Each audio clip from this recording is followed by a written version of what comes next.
on your screens, you know. We're on DAB plus digital radio, so you can listen to your favourite shows on the move. If you've not yet listened to GB News Radio, it's very simple. We're on your radio player and TuneIn apps, on your smart speaker, phone or tablet, or online at gbnews.uk. Take us with you wherever you go. GB News Radio. You never have to miss a moment of the People's Channel.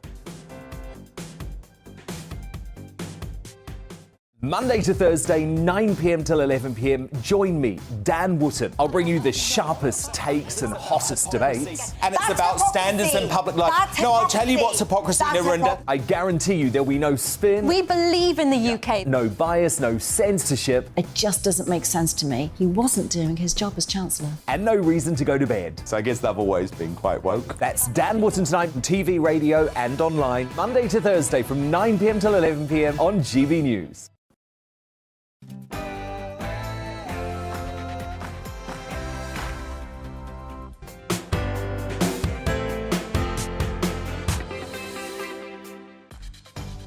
Hello and welcome. I'm Alastair Stewart, and for the next 2 hours I'll be keeping you company on TV and radio with the stories that really matter across the country.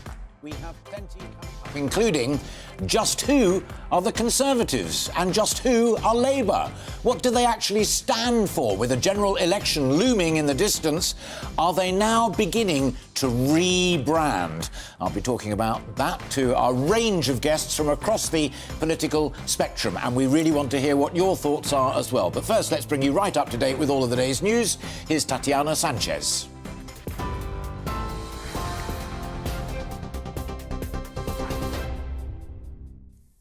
Thank you, Alastair. Good afternoon. It's 1 minute past 12. This is the latest from the GB Newsroom. The government says the online safety bill will be updated next month to criminalise the encouragement of self-harm. It said the changes have been influenced by Molly Russell, the 14-year-old who ended her life in 2017 after viewing content linked to suicide and self-harm.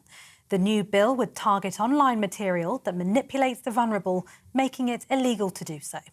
Well, Alice Hendy is the founder of a suicide prevention charity. She lost her brother to suicide and says the bill should have come out sooner. The online safety bill itself has taken far too long to come out. I mean, we've seen countless delays, countless revisions. It's seen revisions now under 3 prime ministers. This is an urgent bill, and the longer we leave it, the more lives, unfortunately, are going to be destroyed, and the more families out there are going to feel like mine. Cases of diphtheria among asylum seekers in a Kent migrant centre are thought to have risen. It's after a man at the Manston Migrant Processing Centre is thought to have died from the disease. Concerns have been raised over the spread of the infection as people were moved from the overcrowded facility to hotels around the country. The government is expected to announce tomorrow the number of infections has climbed to around 50.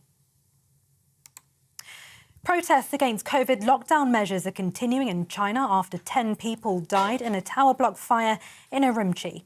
Demonstrators claim coronavirus measures, which have seen residents locked down for as long as 100 days, may have impeded their escape. Civil unrest has now spread to Shanghai and Beijing at a level unseen since President Xi Jinping took office, with chants calling for him to resign. Yesterday, China reported a record number of COVID cases for a 3rd day in a row.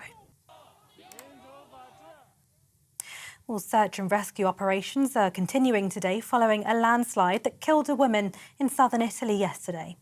The island of Ischia near Naples was engulfed by heavy rain, causing a mudslide that flooded homes and swept away cars. Around 100 people living close to the landslide area have been evacuated, and 10 people are still missing.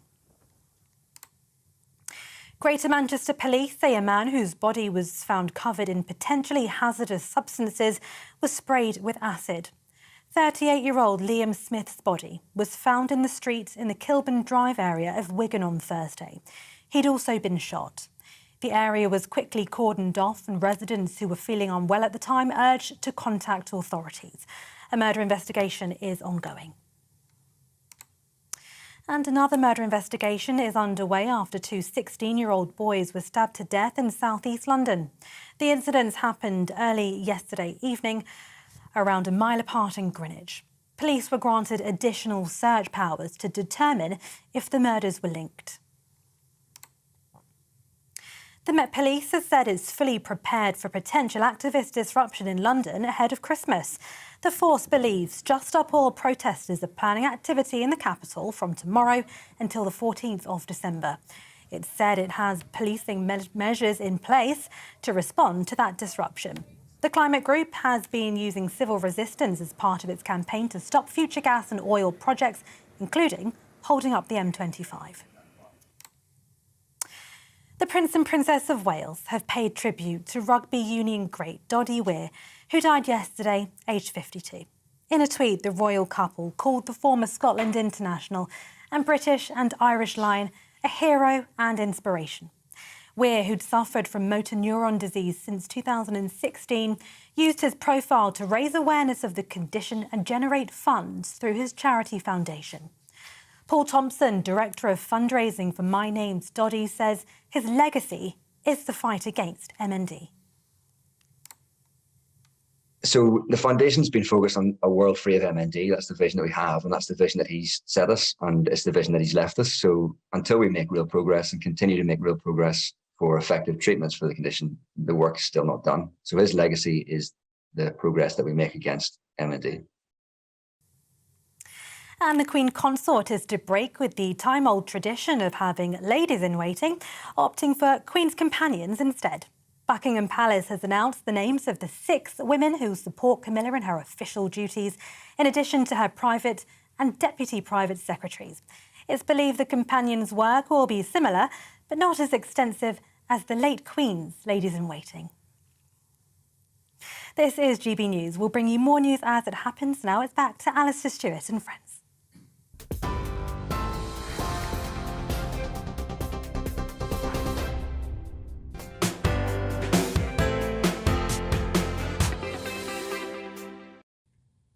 Tatiana, thank you very much indeed. At the start of this week, there were 2 extraordinary political interventions that may just have put everything in play, not least what our 2 biggest political parties are actually all about and what they look and sound like come the next general election.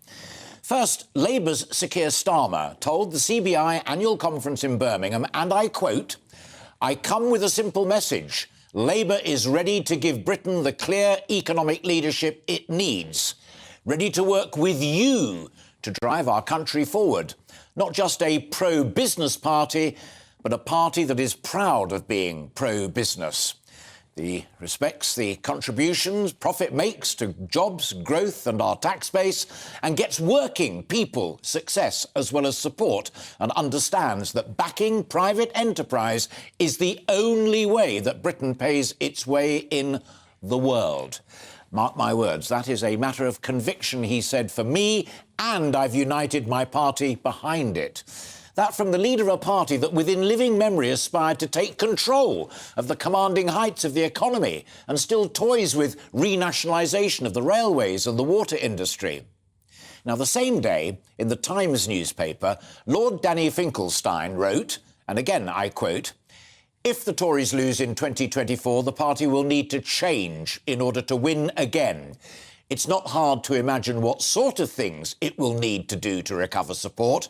And since, let's face it, it probably will lose, it may as well get to work right now." Gulp.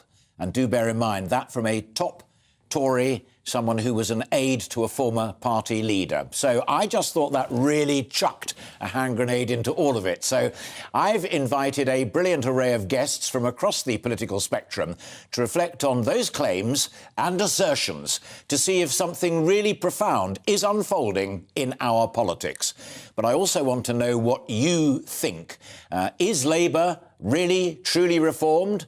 And is the party fully behind Sir Keir Starmer? Is it a political home that you might even consider? Have the Tories, and you just saw, if you're watching on television, Rishi Sunak standing there at the dispatch box, but have they lost their way and are they heading for certain defeat as Danny Finkelstein suggested? Is there anything that either can do to win you back if you were once a supporter? And what are the burning issues that you would put at the top of your agenda for either or both of them as we inch toward that general election? We'd genuinely love to hear from you, so do send in your thoughts and I'll read out the best as we go along. As always, you can email gbviews@gbnews.uk. You can tweet at GBNews, or you can tweet me directly, and you can go on Facebook. So get engaged. And I noticed already from my phone that you have. So the team outside, we're going through that, and we'll bring some good ones to you very, very shortly. I wanted to kick off this conversation with a good friend of mine, Sean Worth. Sean is a former Downing Street advisor, now a political commentator, but also, more importantly, he used to run the Conservative Party policy unit. I did think that let's start with the Finkelstein contribution, was truly extraordinary. The party needs a fundamental rethink about what it stands for, what it believes in, partly predicated because Lord Finkelstein thinks it's almost certain that the Tories are going to lose the next general election. Leave that in the margin just for a moment. But a rethink, a rebrand, a repositioning? I think, on the face of it, yes. Rishi Sunak has come in to lead the party after, a pretty disastrous string of events that we've talked about before on here. The big issue for the Tories is that they are traditionally a party of low tax, controlled immigration, security, armed forces, all of that. And what's happened in very recent times is that, absolute billions has been spent on COVID recovery, and there's just no money left to do anything particularly. And if you cut taxes at the moment, this is why the market's reacted really badly to this trust. She tried to do what you're suggesting, yes, but couldn't because of the economy. And Rishi, I think, is in a very difficult place because he knows that, so he can't do that red meat stuff that the Tories all want. Do you think he would have been phlegmatic, philosophical then when he read, as undoubtedly he would have done, Danny Finkelstein in the Times? Yeah, I think we're in the position now where you have to have a pragmatic Conservative Party. Actually, looking beyond the immediate, if you look back sort of 400 years of the Conservative Party's life, it's been a pretty pragmatic party. It's been ideological sometimes, but not all the time. And at the moment, it's a sort of pragmatic party. That makes it really boring. And we're probably looking at a party that's going to go into the election on economic management, and already you've seen Sunak has overtaken or at least come level with Starmer on economic competence, even though he's about 18% behind in the polls right now, which looks like an absolute wipeout in the next general election. So they're going to probably be coming in on that. We are going to manage these really tough times. Don't put this at risk by bringing in the other lot. But, but with a budget and a set of economic beliefs that the membership of the Conservative Party clearly don't go along with. They wanted truss and they wanted the Kwatang budget. They wanted growth. Nor did his party. I mean, you see this week, planning is absolutely critical to housing, energy, infrastructure. Everything that happened in the autumn statement that Sunak and the Chancellor said that they wanted to do. And here's the Conservative Party, all his colleagues saying, we're not going to let you do anything on planning. I know, you've had people this week on your channel talking about this. Is incredibly short-sighted by the party because ultimately people who own homes vote Conservative, and they're breaking that link, and they will destroy themselves as a result of it. He's in a really difficult place, and Keir Starmer, as your clip showed, he's reaching out to business, and he's saying, we've changed, we're not Jeremy Corbyn's lot anymore, we're different. I chose it and read it out slowly because it wasn't only that, it was the language of it. It reminded me of Blair and the Clause 4 moment and Neil Kinnock reading the Riot Act to the militants and what have you. He didn't only say we're ready to govern, that's his view, and good luck to him. He said we embrace big business, we stand by big business, we recognise that growth and growth alone pays for public services and pays for everything that you want from this country. And they applauded him. Yeah, he's Tony Blair with no charisma. He's doing exactly the same thing in the 1997 campaign. It worked for Tony Blair. Will it work for him? That's the gamble they're trying to play. And the challenging thing for the Tory party right now is that business is responding. It's not just what he's saying. Business is responding to it positively and coming out in the press and saying it. And that's the real challenge. So, final question then, Sean. Was the other point that Finkelstein made correct? Is there anything that can be done either on the policy front, on the marketing front, on the PR front, that can turn this party's fortunes around, or are they doomed? I think, I think it's a real challenge, and a lot of Tories I know are already giving up their, thinking about giving up their seats. Some have, and what they're thinking is that Sunak limits the damage rather than wins an election. But I think a win is underpriced, I do, and I think that when you're going to we're going into recession, there will be strikes, and the gamble will be, stick with us, we're making progress, don't change now, it's a risk. But he has to deliver, he has to build stuff, he has to get planning, he has to get homes built, all the things his party don't want him to do. That's the big challenge in the next 2 years. Extraordinary. Sean, always a pleasure to see you. Thank you very much indeed for coming in this Sunday to talk to us, and take care. Have a good what's left of the day. Thank you very much indeed. Sean Worth there, former Number 10 insider and policy unit man. Delighted to say now that I'm joined by another very good friend of mine, Sir Peter Bottomley, who is the Conservative Member of Parliament for Worthing West and indeed is father of the House. Peter, great to see you. Thank you for breaking into your Sunday to talk to us. What did you make of Danny Finkelstein's piece in the Times? Well, he's right, and I think the encouraging thing is that people thought Ted Heath couldn't win the 1970 election, and they thought John Major couldn't win the 1992 election. So if we can have a belief we can win, we need to do the things now which will make it likely, rather than wait until we possibly lose and then do the things to make it likely we win the time after that. I don't know if you were able to hear, but Sean Worth was just saying there's a problem in that, in the sense that on the stuff that the membership of the party want on the economy, he can't do. On things like housing and planning, he seems reluctant to do it. There isn't room to do it. And on migration, he's getting a hammering from every which way. I mean, the election could be just less than a year away, Peter. But the election will come when it will come, before January 2025. I think that if I can use a cliche of rolling the pitch, if government has said when the immigration figures come out, it will include the Hong Kongers, it will include the people from Ukraine, it will include some of the other people from other conflicts, and then let's look at what the underlying figures are, including those who cross unauthorised, illegally across the channel. People would have understood that better. On the planning, don't take, because I don't take the headlines seriously. If you talk to the members of the Conservative Environmental Network, who are the MPs who want to stop the top-down planning, I think that if you trust local government, you'll get many more homes built in ways that are acceptable to those who have homes and those who have green fields. So I can see a way forward on that without controversy. And the underlying point is if the Conservative Party at base is not an ideological party, we're a national interest party.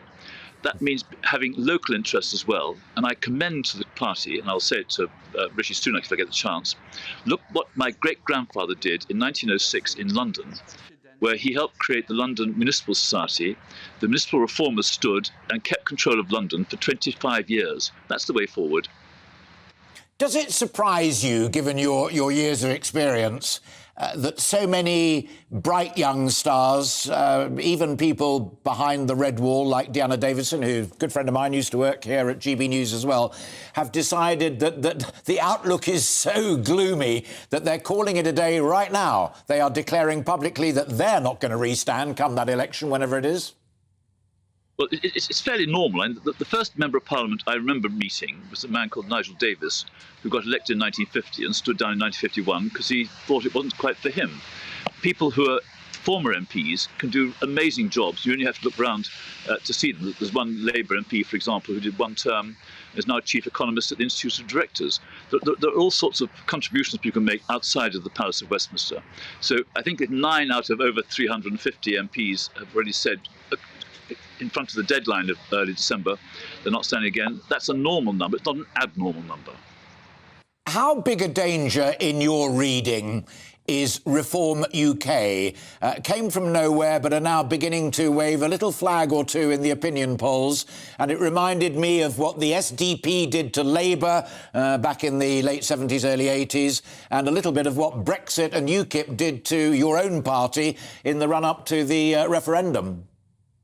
Well, it's obviously a danger. If you split the non-Labour vote, you end up with Labour. If you split the non-Labour vote, you end up with an alliance in government of Labour, Greens, Lib Dems, and possibly the SNP, even though Sir Keir Starmer denies he'd do that. I think we need to just, again, go back to perhaps the 2017 election, where the SNP only got 37% of the vote in Scotland. Tories got 44% across the country as a whole. I think if we get the approach right in Scotland, now that Nicola Sturgeon and the SNP have made a mistake over devolution and constitution, we can get the Tories up in Scotland and we can make people think that actually having the anti-Labour coalition called the Tory Party working is better than having the anti-Conservative one, which will do it, I think, and many other people think, a lot of damage to the country's long-term interests. How fascinating. Final question, and you are an honourable and honest man. I've known you long enough to know that. Never flinch from it at all. Keir Starmer appeared to impress the CBI themselves with what he said. You've been around long enough to know whether this is just another Labour leader toying with profit and growth and the rest of it, or did you think he really meant it and that it was a moment of change, a moment of shift? Every Labour leader does what they think is going to be best for the country. So Attlee did in 1935 when he was chosen in preference to Morrison because he was more of on the pacifist side. He then started criticising the government in those days, Neville Chamberlain for not rearming enough. I think that Jeremy Corbyn was honest and sincere. I think Keir Starmer is. The problem Keir Starmer's got is when he was chosen to succeed Jeremy Corbyn, having tried to get Jeremy Corbyn in as Prime Minister, he said a number of things which he's not saying now. I think consistency helps. I wish Keir Starmer well, but I hope he goes on being leader of the opposition after the next election as well.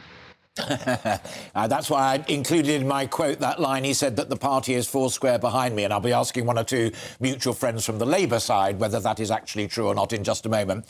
My final question to you is an odd one, but it comes from the heart rather than from all of the data and stuff like that. Occasionally in our great politics and our democracy, it's simply time for a change. Callaghan knew that and John Major knew that. Do you sense a little that this might just be time for a change, whatever that outcome is? No, I don't. I think there's time to put the national interest first. And I think that the Conservative Party have been trying to do that. We've made some mistakes. We've acknowledged those mistakes. I think we can do it better than the other side. And if we put forward at the next election the policies which are right for the nation, it'd be wrong for us to lose. Sir Peter, thank you very much indeed for breaking into your Sunday to talk to us. My best to both of you and look forward to seeing you very soon as well. Thank you very much indeed. Sir Peter Bottomley there, Conservative Member of Parliament for Worthing West, and as I said, the father of the House of Commons. Man who has been in there for longer than anybody else. Always a delight to talk to him. Let's get on with our main theme again, and I'm delighted to be joined by another friend who knows what's going on and perhaps why. There he is. It's Henry Hill. Henry's the assistant editor of Conservative Home, which is a very influential Conservative website. It's also something of a talk shop for Conservatives, whether they be the great, the high and the mighty or ordinary Conservatives out in the country. What did you personally make and what did your subscribers make of the Finkelstein intervention? Well, we haven't polled our members on the Finkelstein intervention, although I think many of them will probably agree with it. He's ultimately right. The Conservative Party is currently caught between two stools. It's trapped halfway in a transformation between what it was in David Cameron's day, which is sort of a slightly traditional post-Thatcherite, liberal Conservative Party, a bit cuddlier perhaps on some issues, but fundamentally aimed at the South, better off voters, economic liberalism. And on the other hand, you've got what Boris Johnson was moving towards, which is a Conservative Party that's much more heavily focused on what is broadly called the Red Wall, less well-off voters, northern constituencies, a more relaxed approach to public spending, and all the rest of it. Now, either of those is a perfectly viable and intellectually coherent Conservative programme and programme for government, albeit one of them is probably a bit more likely to succeed than the other. But the problem is that currently it's both. Now, if you're Boris and you've got this amazing ability to kind of keep everyone guessing about what you're really doing, that's great. It can deliver you a landslide majority, as we saw in 2019. But the problem is you can't really then use that majority for very much without alienating different bits of your coalition. So the Tories need to work out what they're for. Yeah, absolutely. But both Sean Worth, who you know very well, but also Peter Bottomley there just a moment ago, talking about the national interest. And it strikes me, and I think Sean agreed with it, that what the party really wants, ironically, is what Liz Truss and Kwasi Kwarteng were offering. And the markets rejected it and the establishment rejected it and it fell by the wayside. That budget was dropped and we've now got the establishment back in charge. It's proving very difficult for this party that did have, I agree with you, a majority of 80 because it gave the voters what they wanted on Brexit, to reconnect with this electorate who want something very different, and we're now looking at Jeremy Hunt there, on tax and spending, than he is able to give them. Yeah, but I don't think any Tory government could realistically do it, or indeed I think a Labour government will struggle, because fundamentally you're caught between the fact that on the one hand, yes, Labour want lower taxes. The Conservatives have traditionally been the party of lower taxes. On the other hand, the state is just getting more expensive. You know, core bits that no one wants to cut: education, the NHS, pensions, welfare. The cost of that is going up and up and up and up. And that means that you've really got two options if you want to cut. You either can't cut spending, or you end up where we are at the minute, where the other bits of the state, like the court system, are simply not being funded enough to even work properly. So there isn't really the leeway for tax cuts. Liz Truss's idea, which the markets rejected, was that she'd cut without saying how she'd pay for it and hope that growth paid off the bill. But now that it's clear there isn't the space to do that, it's hard to see how any Conservative government could realistically cut taxes. But does that crisp analysis make Danny Finkelstein's other point correct? And that is that this party, the Conservative Party, is heading for inevitable defeat at the next election because it simply cannot deliver on all of those issues that you've just outlined and that Sean was outlining, that the membership want and many people out in the country want? I'd say nothing is ever certain in British politics, I don't think, but at the moment I would say it's definitely more likely than not that the Conservatives will lose. I think the big question for Labour is they will inherit exactly the same economic situation. There's only so much you can do with a couple of windfall taxes. They won't be able to fix them either. And so I think that's a much bigger question facing both parties is our deal, the way we run the country is going to have to fundamentally change. No party is talking about that yet. No. Reform UK are talking about that. Reform UK were talking about smaller state, lower taxes and lower spending before Liz Truss and Kwasi Kwarteng were. No, well, so Reform UK, I don't think have any answers for how you do that, because the big question is, if you want a smaller state and lower taxes, the question you have to ask is, are you going to reform the NHS so that richer people habitually pay for their care? Yeah. Are you going to cut welfare? Like Reform UK haven't explained how they're going to cut taxes without cutting bits of the state that people like. And I think that's the reason the Tories probably aren't necessarily too scared of them yet. If they start doing that, that will be a very worthwhile contribution to the conversation, but I haven't seen it from Reform UK so far. The final question, and we're all for balance. I know you're Conservative home, but I know you watch the entire spectrum of politics, as indeed do I. Did you find Keir Starmer at the CBI convincing, particularly that bit where he said, growth good, big business good, and my party is behind me in telling you that? No, I think Starmer could well believe it. I'm not entirely sure his party does. And again, it's hard to see how Labour, with the best will in the world, and this isn't partisan points, I don't think the Tories can do it either. It's hard to see how Labour deliver. You know, how do Labour deliver on lowering immigration? If the Tories can't do it, it's against what Labour MPs really want to do. The means to do it aren't really there. So hopefully he proves me wrong. I'd be very happy if he did. I want a good government in this country of whatever party, but I don't really think Starmer can do it. How intriguing. But if he could, you wouldn't rule it out as a possibility, which for the assistant editor of Conservative Home is an extraordinary thing to say. Well, ultimately, I want a Conservative government more than anything else as a preference, but I want this country to be well governed. And you know, ultimately, we live in a democracy where things change hands. If Labour could provide a good government for Britain, that's a good thing. And I think Labour people would probably say the same thing about the Conservatives. How intriguing. Echoing the final point from the great Sir Peter Bottomley, it's the national interest that comes first for all of them, and let us hope that they all remember it. Henry, great to talk to you. Thank you very much indeed for finding time for us this Sunday afternoon. Henry Hill there, the assistant editor of Conservative Home. Now, there's no rest for those in the world of politics. Our political correspondent Tom Harwood joins me to discuss what is going on, including those 9 Tory MPs who've decided to step down. But first, let's bring you up to date with the weather. Looking ahead to this afternoon, and the UK is looking cloudy and damp in the southeast, but brighter and blustery in the northwest. Let's take a look at the details. Scotland will retain a fresh breeze this afternoon with scattered showers pushing into the northwest. These could be heavy at times, accompanied by hail and the odd rumble of thunder. Northern Ireland will see blustery showers and bright spells as well. Temperatures will be slightly down compared to Saturday, with highs around 10 Celsius. Northern England will have a dry second half of the weekend. The winds will be lighter compared to yesterday, so feeling less brisk outside. Whilst much of Wales will also be dry. Showers will begin feeding into the west, along with some sunnier spells. Any sunshine in the east will be rather hazy behind the cloud.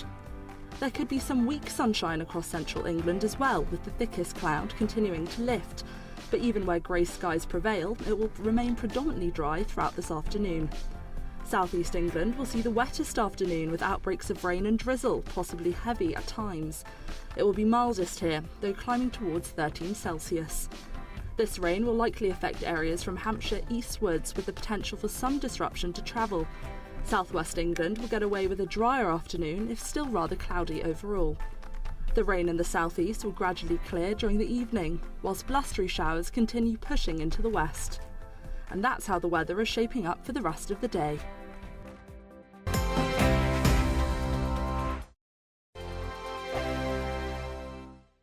We are GB News, and we'd like to say thank you to each and every one of you for bringing us your conversations, for helping our great nation find its voice. We are here for you on radio, television, and online, across England, Scotland, Wales, and Northern Ireland. It's not the BBC, you actually get your facts right. We are proud to be GB News, the People's Channel, Britain's news channel.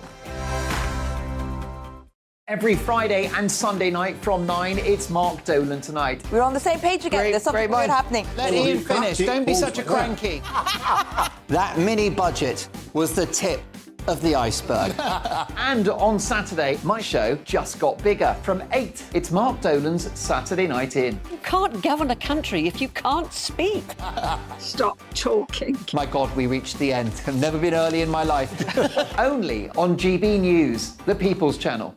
Hello there, it's Eamon Holmes here from Breakfast on GB News. We're not just on your television and your screens, We're on DAB plus digital radio, so you can listen to your favourite shows on the move. If you've not yet listened to GB News Radio, it's very simple. We're on your radio player and TuneIn apps, on your smart speaker, phone or tablet, or online at gbnews.uk. Take us with you wherever you go. GB News Radio. You never have to miss a moment of the People's Channel.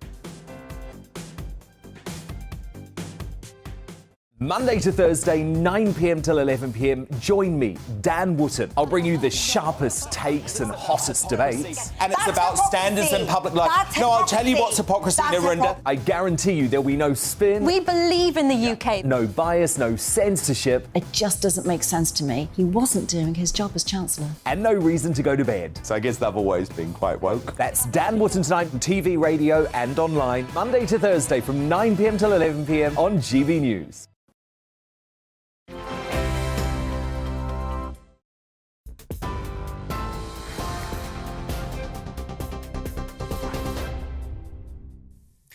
Good afternoon, it's 12:31. This is the latest from the GB Newsroom. The government says the online safety bill is going to be updated next month to criminalise the encouragement of self-harm. It said the changes have been influenced by Molly Russell, the 14-year-old who ended her life in 2017 after viewing content linked to suicide and self-harm. The bill would target online material that manipulates the vulnerable, making it illegal to do so. Cases of diphtheria among asylum seekers in a Kent migrant centre are thought to have risen. It's after a man at the overcrowded Manston Migrant Processing Centre is thought to have died from the disease. The government is expected to announce tomorrow the number of infections has climbed to around 50. Greater Manchester Police say a man whose body was found covered in potentially hazardous substances was shot and sprayed with acid. 38-year-old Liam Smith's body was found in the street in Wigan on Thursday. The area was cordoned off and residents urged to contact authorities if they felt unwell at the time. A murder investigation is ongoing. And the Queen Consort is to break with the time-old tradition of having ladies-in-waiting, opting for Queen's companions instead. Buckingham Palace has announced the names of the 6 women who will support Camilla in her official duties, in addition to her private and deputy private secretaries. It is believed the companions' work will be similar, but not as extensive as the late Queen's ladies-in-waiting. TV, online and DAB+ radio. This is GB News. Now, Alastair, it's back to you.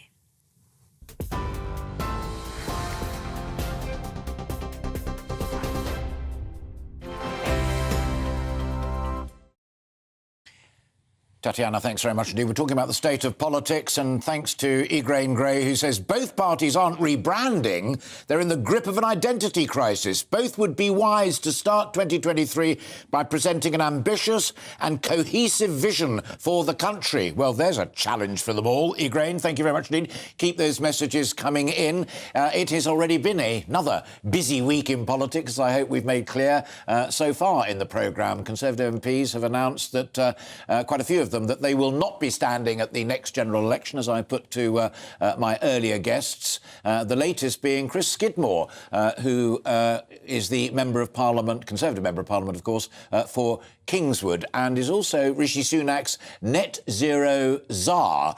And the rebellion continues to grow within the Conservative Party as increasing numbers of MPs support overturning a ban on onshore wind farms, including members of the Cabinet and a couple of former Prime Ministers as well.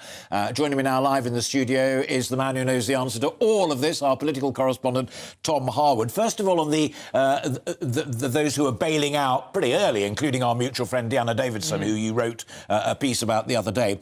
Peter Bottomley said it happens. It doesn't surprise me. The numbers are not that huge. 9's quite a lot. It's quite a lot, and it's growing. There are expectations that perhaps up to 80 may well stand down. And the question is, why is this all happening now? Well, an ultimatum was really given to Conservative MPs by CCHQ, the Conservative campaign headquarters, what used to be known as Central Office.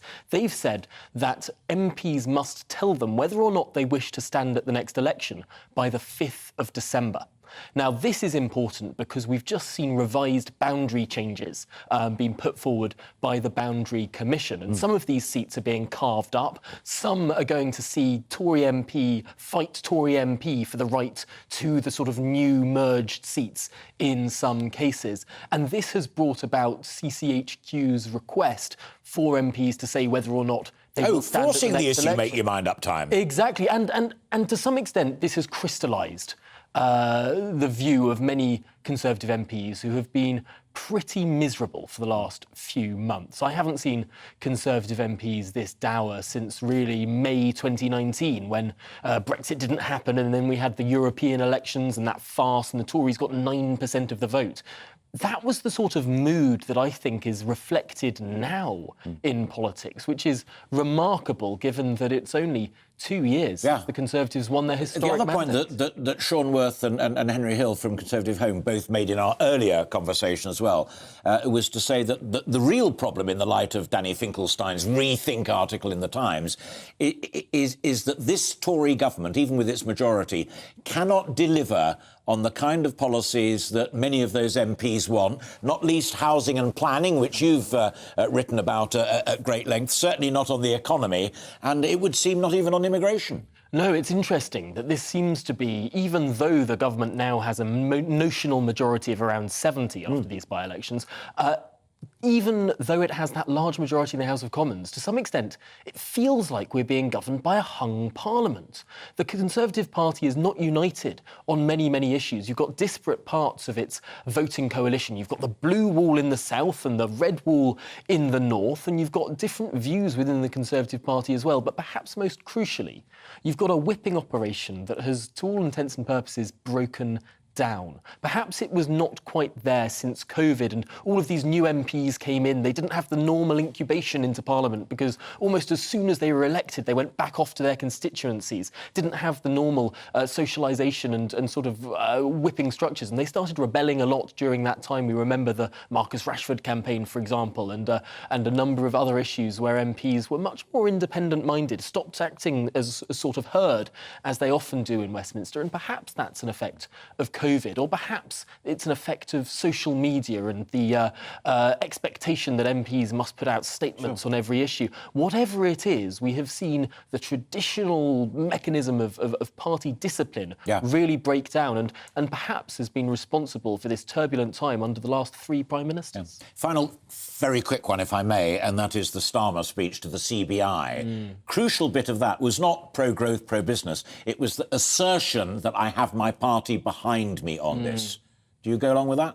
Well, the crucial question is whether parties are united. The traditional saying goes, divided parties do not win elections.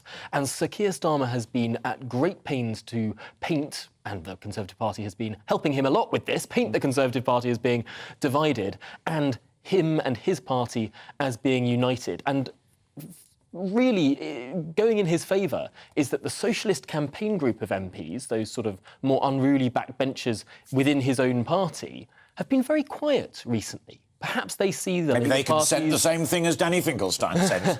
Tom Harwood, always a pleasure. Thank you very much indeed for you. Thanks for coming in and bringing us up to date on all of that, particularly on the backbenchers saying, I've had enough already. You're watching and listening to Alastair Stewart and indeed Friends, with plenty more still to come this afternoon as we inch up towards 1 o'clock. We'll be looking at food production in the United Kingdom slowing down, and some farmers saying that they are struggling to cope since Brexit. We'll be discussing that. Plus, with avian flu on the rise, is this a blow for turkey farmers this Christmas? And that means for you as well. The chair of Save British Farming will be joining me live. But first, a quick break.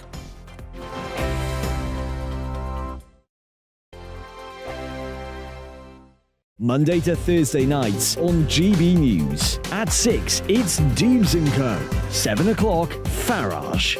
At 8, join Mark Stein. And at 9, Dan Wootton Tonight, followed by Headliners. On TV, radio and online. This is GB News. We are GB News, the People's Channel. Why not take us home with you by visiting the GB News shop at gbnews.store. You'll find all the official merchandise, a really good present actually for yourself, your friends or your family. We ship across the UK mainland at no extra cost. GB News, the People's Channel.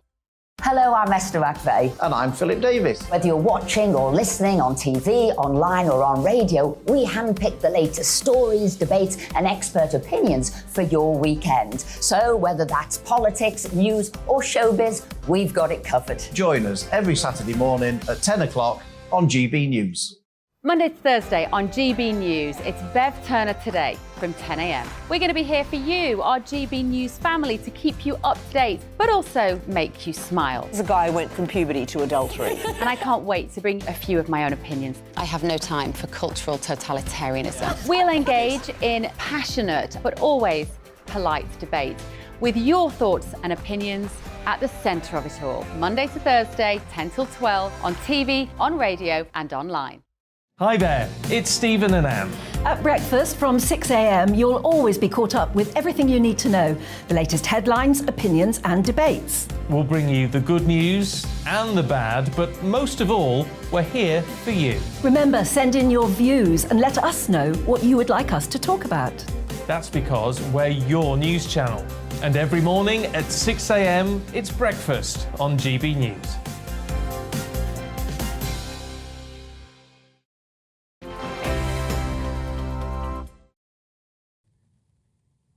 Welcome back. It's 20 to 1 this Sunday afternoon, and you're watching and listening to Alastair Stewart and Friends on GB News, TV and radio. We've been getting through lots of guests talking about the rebranding of political parties and what they are up to, and sparked mainly by an article that Lord Finkelstein wrote in the Times newspaper, basically saying the Tories have got to rebrand or they've lost everything, and they've probably lost everything anyway.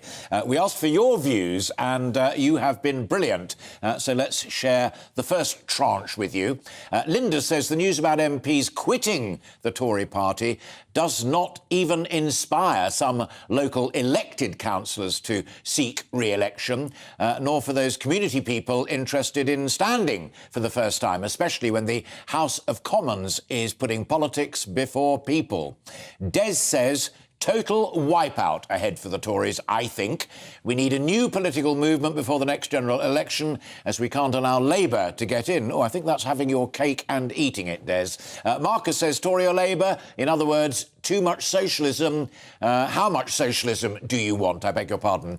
John says, I have a vote which is desperate for a party that has the best interests of what I consider most voters now need, and neither of the two main parties fulfil that. I live in hope that a new party is created, which my vote will then my vote will account again.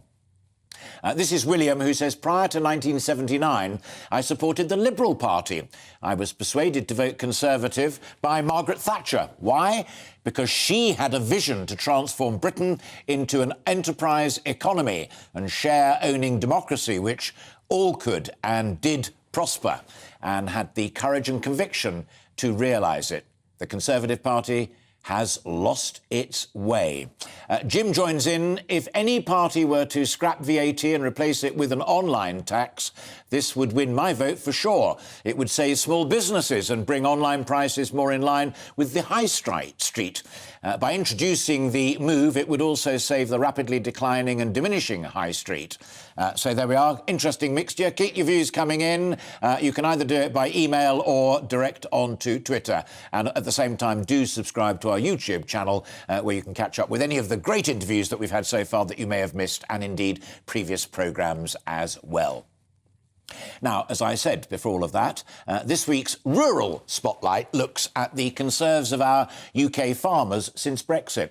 Now, Michael Gove claimed that leaving the CAP is a Brexit bonus for environmental opportunities, which are still to be defined.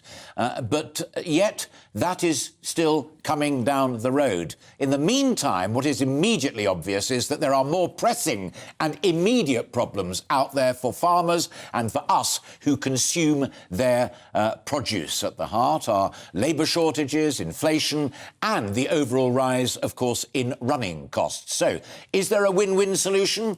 Plus, some UK turkey farmers have also warned that there may be a shortage this Christmas due to the rise in avian flu.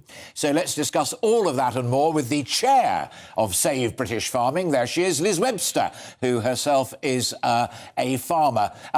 Let's start with the labour shortages first, because that's also very much in the mainstream of the political debate right now. You're a former recruitment expert. Do you not have a magic formula that's a win-win for everybody? I wish I did, but yes, the magic formula, Alastair, is getting back in the single market. That's really what we need. We need to free Britain. We need to free our trade, free our people, and that would make that would help an awful lot. It's not going to be a magical cure overnight. Increasing food production takes some time. Dismantling it is quite quick, but ramping it up takes years. And so we are in a very fragile situation with food. How concerned are you and the farming community this close to Christmas with that little list of things I read out, not only labour shortages, but avian flu, the rising cost of energy and the rest of it? How worried are you as a sector that Christmas is not going to be full of festive cheer for you guys and gals? Christmas is one hot topic, but I think going beyond that is a huge worry. The avian flu is just the straw that broke the camel's back. It's not I think it's a convenient scapegoat for the government. It's not really the problem. The problem is labour shortages, input prices, removing our support, our subsidies. And then we've also got less imports coming in from Europe because of Brexit. So I keep asking the government who's going to feed Britain, because at the moment we are exposed. And when there's food shortages, people don't tend to just sit on their bums and moan about it. We're looking at a lot of problems going forward. And there's a denial at the heart of government that there's going to be a problem. They assume the markets will sort it out. But the other issue is that the government have been negligent about, in my view, is that they failed to help our fertiliser plants stay open. All they wanted was a subsidy of 10 million. They put 100 million into the Brexit Festival and a sculpture, and yet they didn't help our fertiliser plants stay open. So now we're having to rely on fertiliser from America, and that's ramping up the costs even more for us. But also there's a world shortage of it. Yeah. So we couldn't be more exposed than we are now. It's like deciding to go out with no clothes on when you know there's a terrible storm coming and it's going to be freezing cold. That's where we are at the moment. To put our clothes back on, we need to get back in the single market and ideally the customs union, make our trade free again, free up the labour source that we need, and then everybody will be able to have their food back. And that would be nice, because when it runs out, I think people will start to get quite angry. How concerned are you that this is a government that has such a fixation with the environment and climate change that it puts that first ahead of food production? Well, again, do you really think they're putting the environment first? I live on the River Thames. It's full of sewage since Brexit.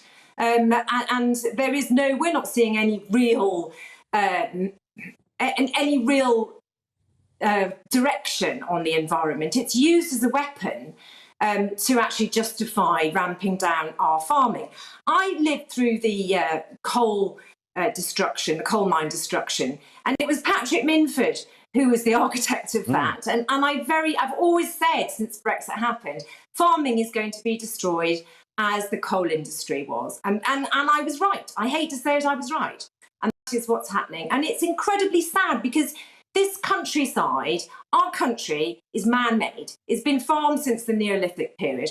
My identity, and I'm sure yours and many of your viewers, actually feel identity through the look of Britain. You know, our lovely fields with hedges. It really is an iconic image, and it's all under threat because of what this Conservative government are doing.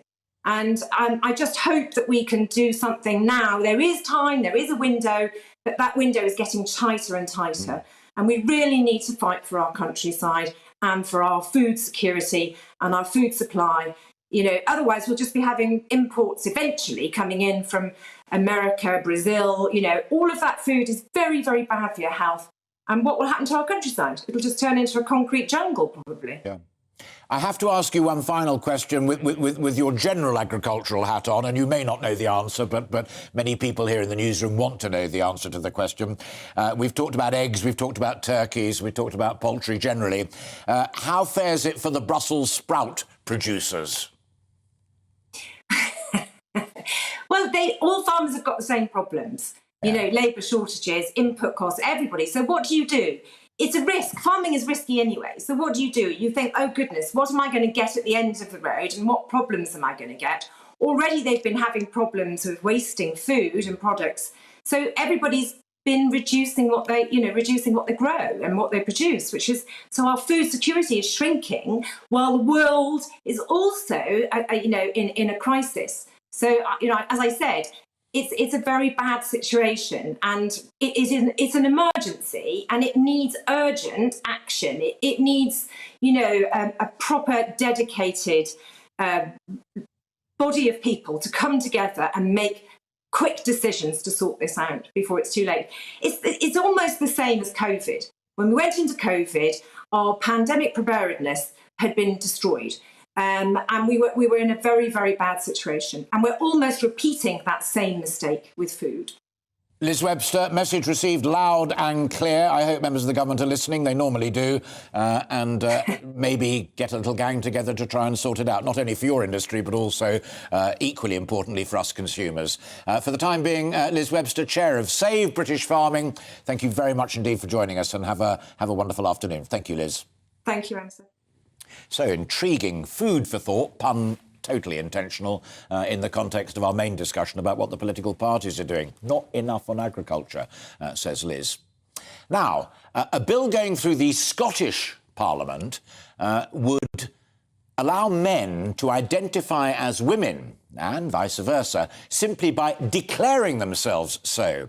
Now, Olivia Utley has been to Edinburgh to find out more about that vital and contentious piece of legislation. Here's her report. For a country with a population of just 5.5 million, Scotland seems to be facing more than its fair share of existential crises. While the war over independence rages bitterly on, new battle lines are being drawn up over an issue that could turn out to be even more contentious. A law that would fundamentally alter what it means to be a woman north of the border. In a move that has sent shockwaves through Holyrood, the Scottish Parliament recently voted in favour of legislation that would allow men to become women and vice versa, merely by declaring themselves so. Under the Gender Recognition Reform Bill, Scotland, which is currently making its way through committee stage, adult Scots would be able to change their legal sex after 3 months of living in their acquired gender, without medical intervention or even a gender dysphoria diagnosis. The SNP and Greens, the driving force behind the bill, argue that self-ID, as it is known, is necessary to make life easier for trans people, a historically marginalised group. And that's why we propose to reform the process to make it simpler, more streamlined, more compassionate and less medicalised. But some Scots are alarmed about the wider impact such a seismic change to the law could have on women's rights. If you can't define what a woman is, if a woman in Scotland ceases to be somebody who's a female person, then we lose all of our sex-based protections. So I work in health, so my concern is how do we provide maternity services for people who are having babies who aren't female? Among the most concerned are detransitioners, those who have undergone hormone therapy and surgery in order to make their bodies conform to that of the opposite sex, and who now want to go back to the way they were before. Sinead Watson is one such person. At the age of 20, she started to identify as a man, binding her breasts and using the name Sean. But at 27, after 4.5 years on testosterone and a double mastectomy, she returned to living as a woman, having realised she had been incorrectly diagnosed as trans. We know from the CAST review and from the other stories of detransitioners and all the new research and information that's coming out that a lot of this group have comorbid conditions. A lot of them are on the autistic spectrum, a lot of them suffer from internalised misogyny or homophobia, a lot of them have depression and anxiety and other forms of self-hatred like eating disorders. This is a very complex group, and so we cannot demedicalise it. When it comes to something like this, where the inevitable pathway is medical transition that irreversibly changes your body and in many cases can harm you, as cross-sex hormones harmed me, there needs to be some medical onlooking, there needs to be therapy, there needs to be treatment. The bill suffered a big blow this week when a UN senior official urged Scottish ministers to postpone it. But with overwhelming support from the ruling parties, it's hard to imagine this particular piece of legislation being kicked into the long grass. Ordinary Scots may not know it yet, but it seems that genteel Edinburgh is become the front line for the fiercest of culture wars, that which will decide what it means to be a woman. Olivia Utley, GB News, Edinburgh. Olivia, thank you very much indeed. So from Scotland to Wales, where the government there has launched a scheme to give every household in Wales a tree free of charge. The initiative, called My Tree, Our Forest, aims to help tackle climate change, as I was talking to Liz about a little earlier, from a farming context, because trees undoubtedly are one of the most efficient helps in all of this challenge that we face. It also improves the nation's mental health, apparently, according to medical research. So, GB News' Jeff Moody went to Cardiff to find out more about that. A sunny autumn day in Cardiff, and the Great Tree Giveaway is going strong. There's 300,000 trees up for grabs, available from 50 collection hubs up and down the country. Sophie Bolton has been handing out trees all day. She says take-up has been high. I think it's a really great idea that everyone can do their bit to help the environment, to help nature. So all the trees are sort of native trees to Wales, and they're all beneficial to the environment. They're beneficial to birds, to insects. The oak tree I just read has got over 300 different species can be supported by an oak tree, which is amazing. But even the smaller trees, they just do so much for our landscape and for our environment. And that's the idea. So that Wales can become carbon neutral by 2050, experts have calculated the country needs to plant 86 million trees. This scheme is a start, and out of small acorns do oak trees grow. There are 10 different species of tree on offer here, from native trees to broadleaf trees, from maples to rowans, right up to the mighty oak. And the people here will match your garden to the perfect tree. The scheme is run by Wales's Woodland Trust. Volunteers are sharing their advice and helping the public choose the right tree for the right spot. Trees will be given out on a first-come, first-served basis from any of the 50 hubs. People can either order one online or come out in person. It's brilliant. Yeah. I mean, who would not do it? We've lost 3 ashes in the last year with ash dieback, So we've got a little bit of space to put something else in. And why not? Organisers say the My Tree Our Forest initiative is a simple and cost-effective way of helping the environment. There are no plans as yet to roll the scheme out across the rest of the UK, but the Welsh Government hopes if the scheme goes well, other nations will follow suit. Jeff Moody, GB News. Jeff Moody there with a great story, and I hope you agree, some great images as well to illustrate it. Now, do stay with us. You're watching Alastair Stewart and Friends here on GB News TV and radio. We're going to continue taking a look at how the main political parties are rebranding, and very shortly we'll be looking specifically at the Labour Party and what it is doing to make its offer either more compelling or more attractive. Call it what you will. I've got top guests to discuss that with me. Plus, the Guide Dogs charity launches the UK's first ever inclusive Christmas grotto. You really won't want to miss that. But first, we're going to take a quick break.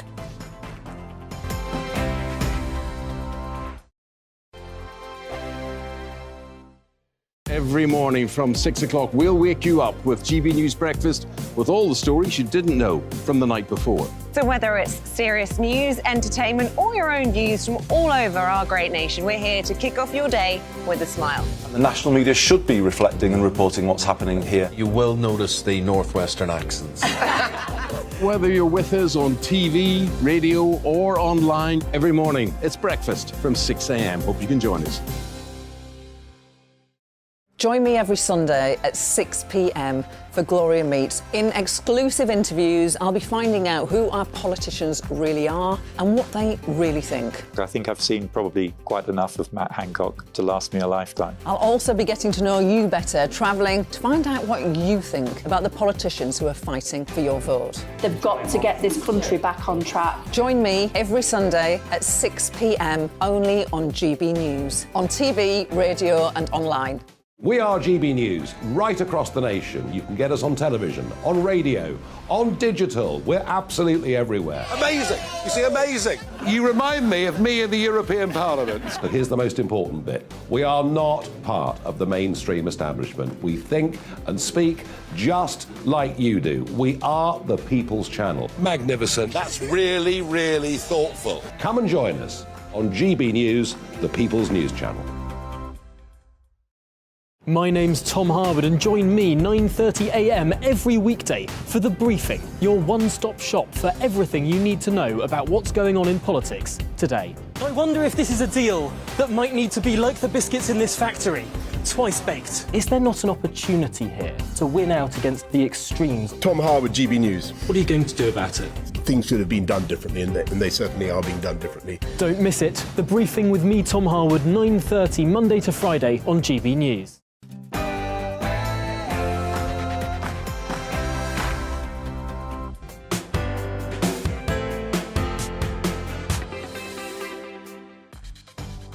One minute past one. Hello and welcome if you've just joined us. Hello and thank you so much if you've been with us since 12 o'clock. I am Alastair Stewart. We're into the second and final hour of our programme, keeping you company here on TV and radio with plenty more still to come, including more on our top discussion. Just who are the Conservatives and who are the Labour Party, and what would clinch your vote as they reign supreme after the next general election. Great conversations already, more yet to come. We will also have the very latest royal news, and we'll be hearing about the UK's first ever inclusive Christmas grotto.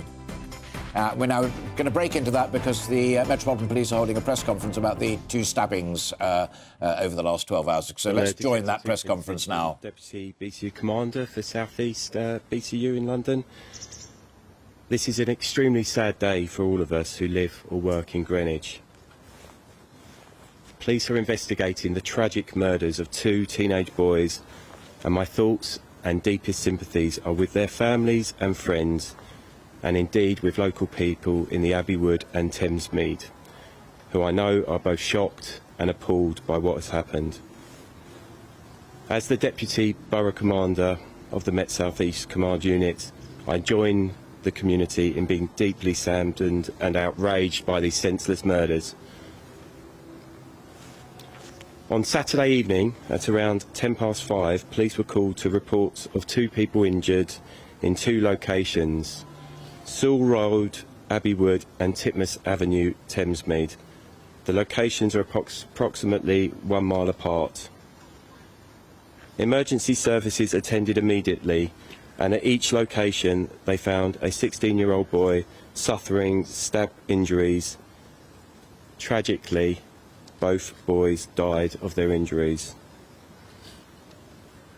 I can confirm the 2 young boys are Charlie Bartolo and Kiani Solanki.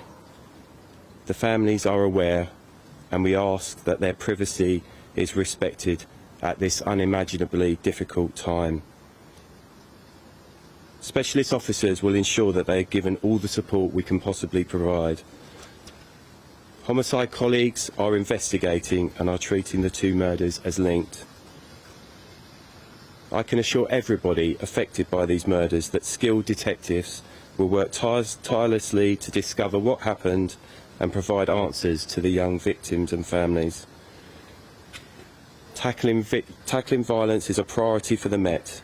Days like today show that why our work is so important and why I must ask all again for London communities to work with us and our partners so that we are doing all we can together to prevent such tragedies. Officers are especially keen to hear from anyone who may have seen a dark-coloured SUV or 4x4 type vehicle with distinctive silver roof bars in the areas around Sewell Road or Titmus Avenue in the days before and prior to the murders. We have already heard from a number of witnesses, and I'm grateful for them. I'm grateful to them for getting in touch and providing information to the police.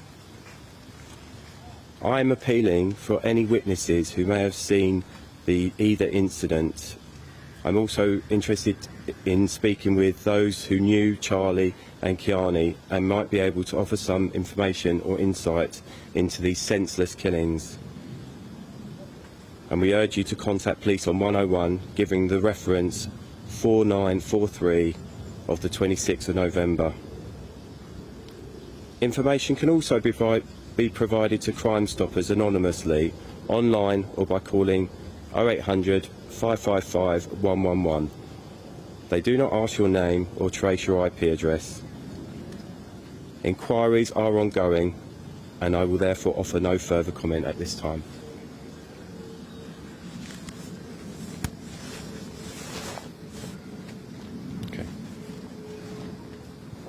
Well, that was Richard McDonough of the Metropolitan Police at that press conference following 2 stabbings where he gave details particularly of a dark-coloured SUV that the police are anxious to track down. And we'll be putting all of those details up on our website so that you can follow it as well. But that was the latest, confirming as well that these 2 separate incidents, as things stand at the moment, that just happen to occur within the same timescale, are being, of course, treated as murder, and that the investigation into what caused, as he said, and I quote Richard McDonough, the senseless deaths of Charlie and Gianni, what caused that to happen. It is another, I fear, tragic couple of examples of London's continuing knife crime problems, and that was what Richard McDonough had to say. Now, we're getting our reporters engaged in that, and if we can bring you more, we will do just as soon as we can. But that is the latest now. 2 killings, both being treated now as murder. Now, let's return to our top discussion this afternoon, the rebranding of our politics. Both parties are now up against it and try to retain or gain votes for the next general election. And it is fast approaching, of course. Now, I want to know what you think. Has the Labour Party reformed sufficiently for it to tempt you back, perhaps? That's what the polls are suggesting. Could it be a new political home or a rediscovered political home that you used to occupy? Have the Tories lost their way? And are they preparing, as Lord Danny Finkelstein suggested, for an overwhelming and inevitable defeat? Do get in touch and send us your thoughts at gbviews@gbnews.uk. And now joining me in the studio is Conservative commentator and author Joanne Adler. And also, I think, is Scarlett coming in a moment, or is Scarlett Maguire is here as well in the newsroom? who is a former Labour advisor. And you are quite right, so that we can have a balanced conversation. Before Scarlett comes in, what did you personally make of Danny Finkelstein's article in The Times? Well, I mean, I think on one level it was absolutely, a statement of reality. The Conservatives are looking very diminished in terms of their ambition, in terms of their competence, and in terms of how people perceive the government.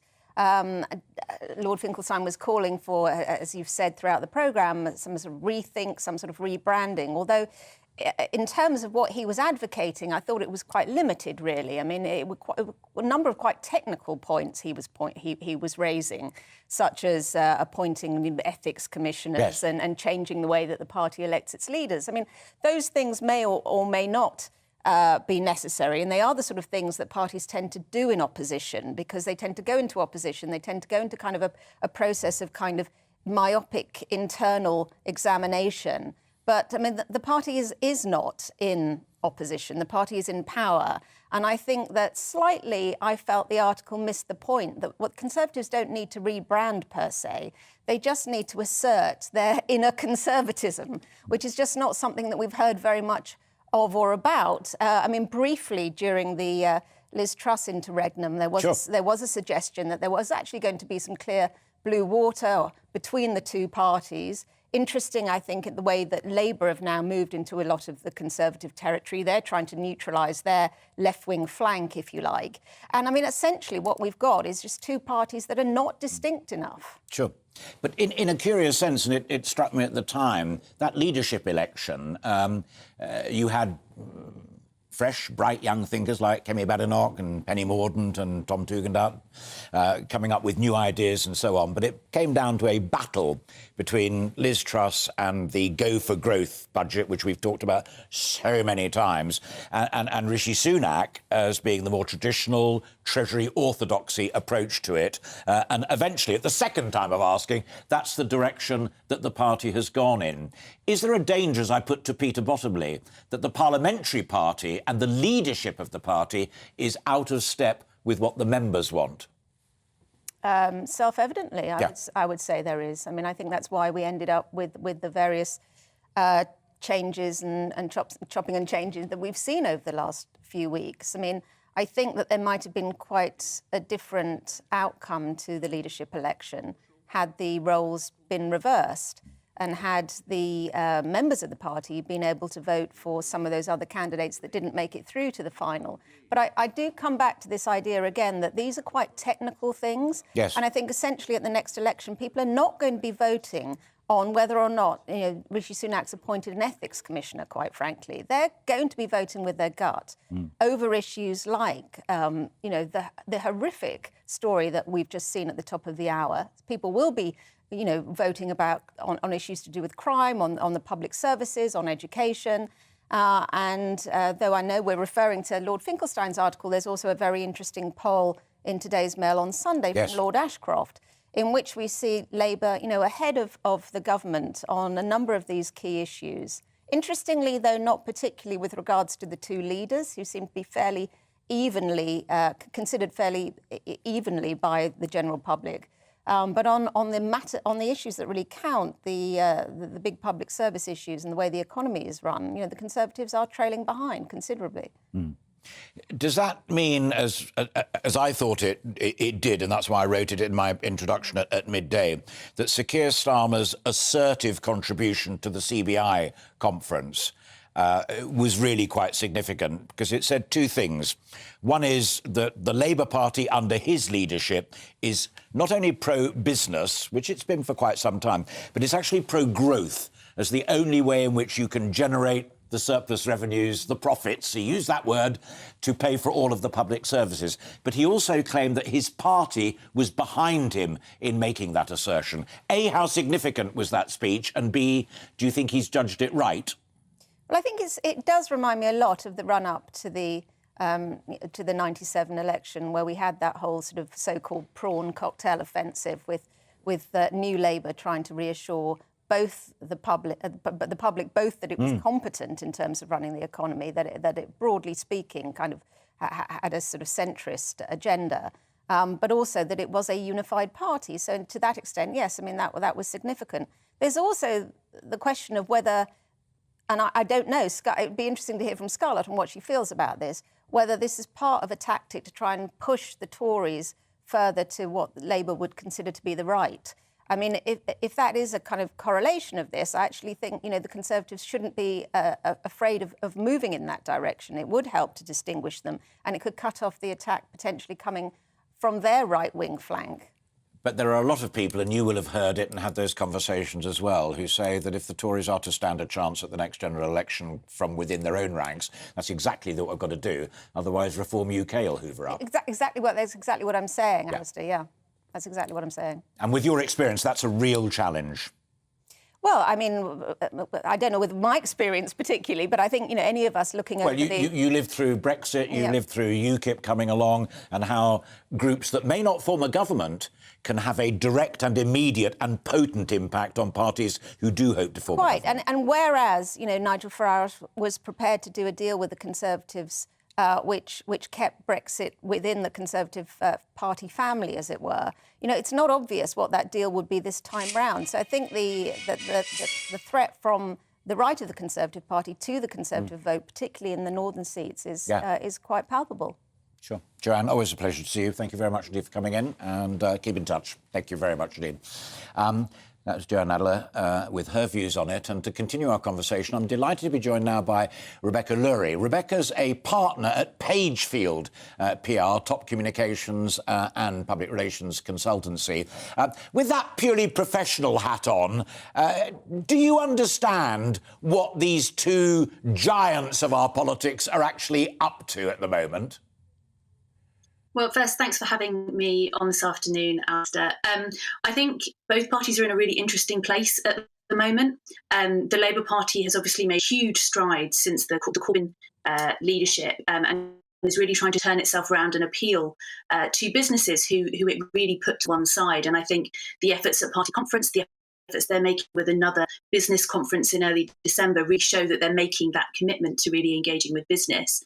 And actually, I think in contrast, the Conservative parties, if I can use the word disastrous approach to their business conference, really shows actually that they're losing some of that trust. And actually, the Labour Party is really starting to be that party that businesses want to engage with. And my clients particularly want to go out and actually speak to them and understand what's going into the next party manifesto.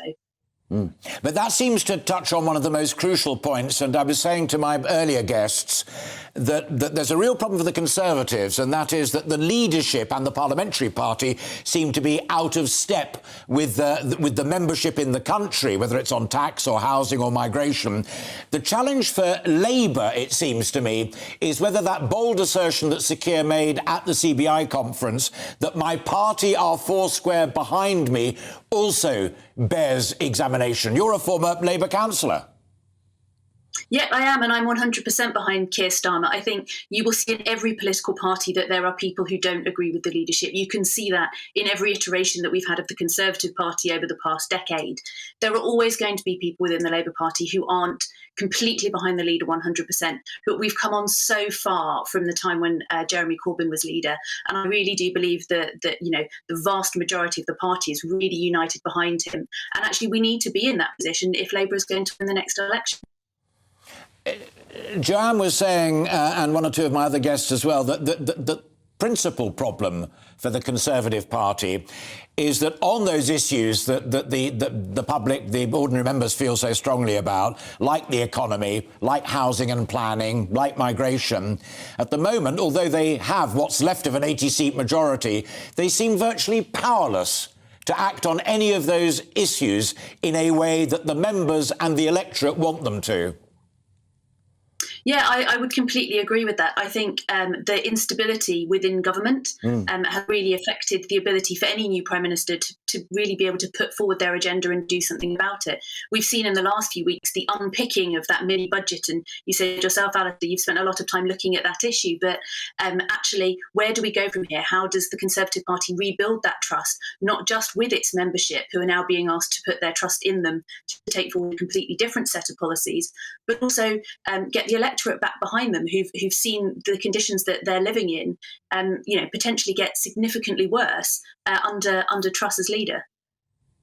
If we're looking at Rishi Sunak now, if people have joined our conversation on television rather than radio, there he is, and we saw Jeremy Hunt a moment ago.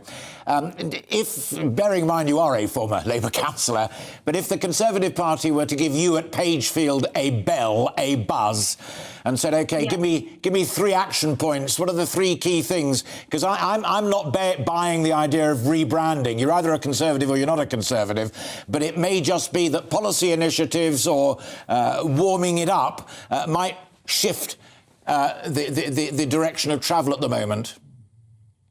Yeah, of course. So I think actually one of the most important things is really inspiring young people. Young people in recent years have had to live through COVID, and now we're potentially, heading into a recession. Actually, what's the Conservative Party doing for them? I think the second one is around really maintaining discipline within the party. You've got a lot of different views that exist within that Conservative Party. And actually, how do you keep hold of that blue wall, red wall, those seats that are really, really important for them to ensure that they win the next election? And then I think the third one is just actually about rebuilding trust. Actually, the only way that those voters who in the last few weeks have always voted Conservative told me they're now thinking of voting Labour are going to go back to voting Conservatives if the Conservative Party can really say, please do trust us on all those really important issues around the economy and the NHS.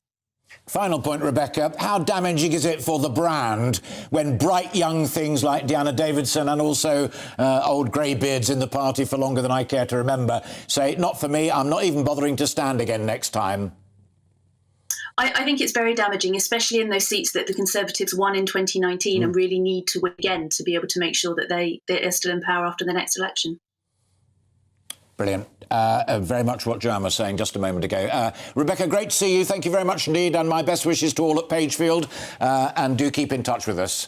Rebecca Lurie, their partner at Pagefield PR, and as we said several times, because we do believe in balance, former Labour councillor.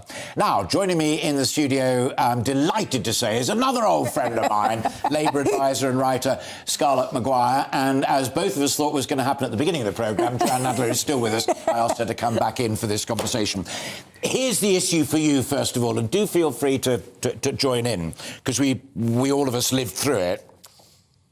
When Kinnock, Charles Clarke and John Reid basically rebranded the Labour Party to make it electable after Michael Foot, that was core fundamental beliefs. It was about the relationship with industry. It was about the power of the trade unions. It was about saying, clause 4 socialism, no, that's not for us.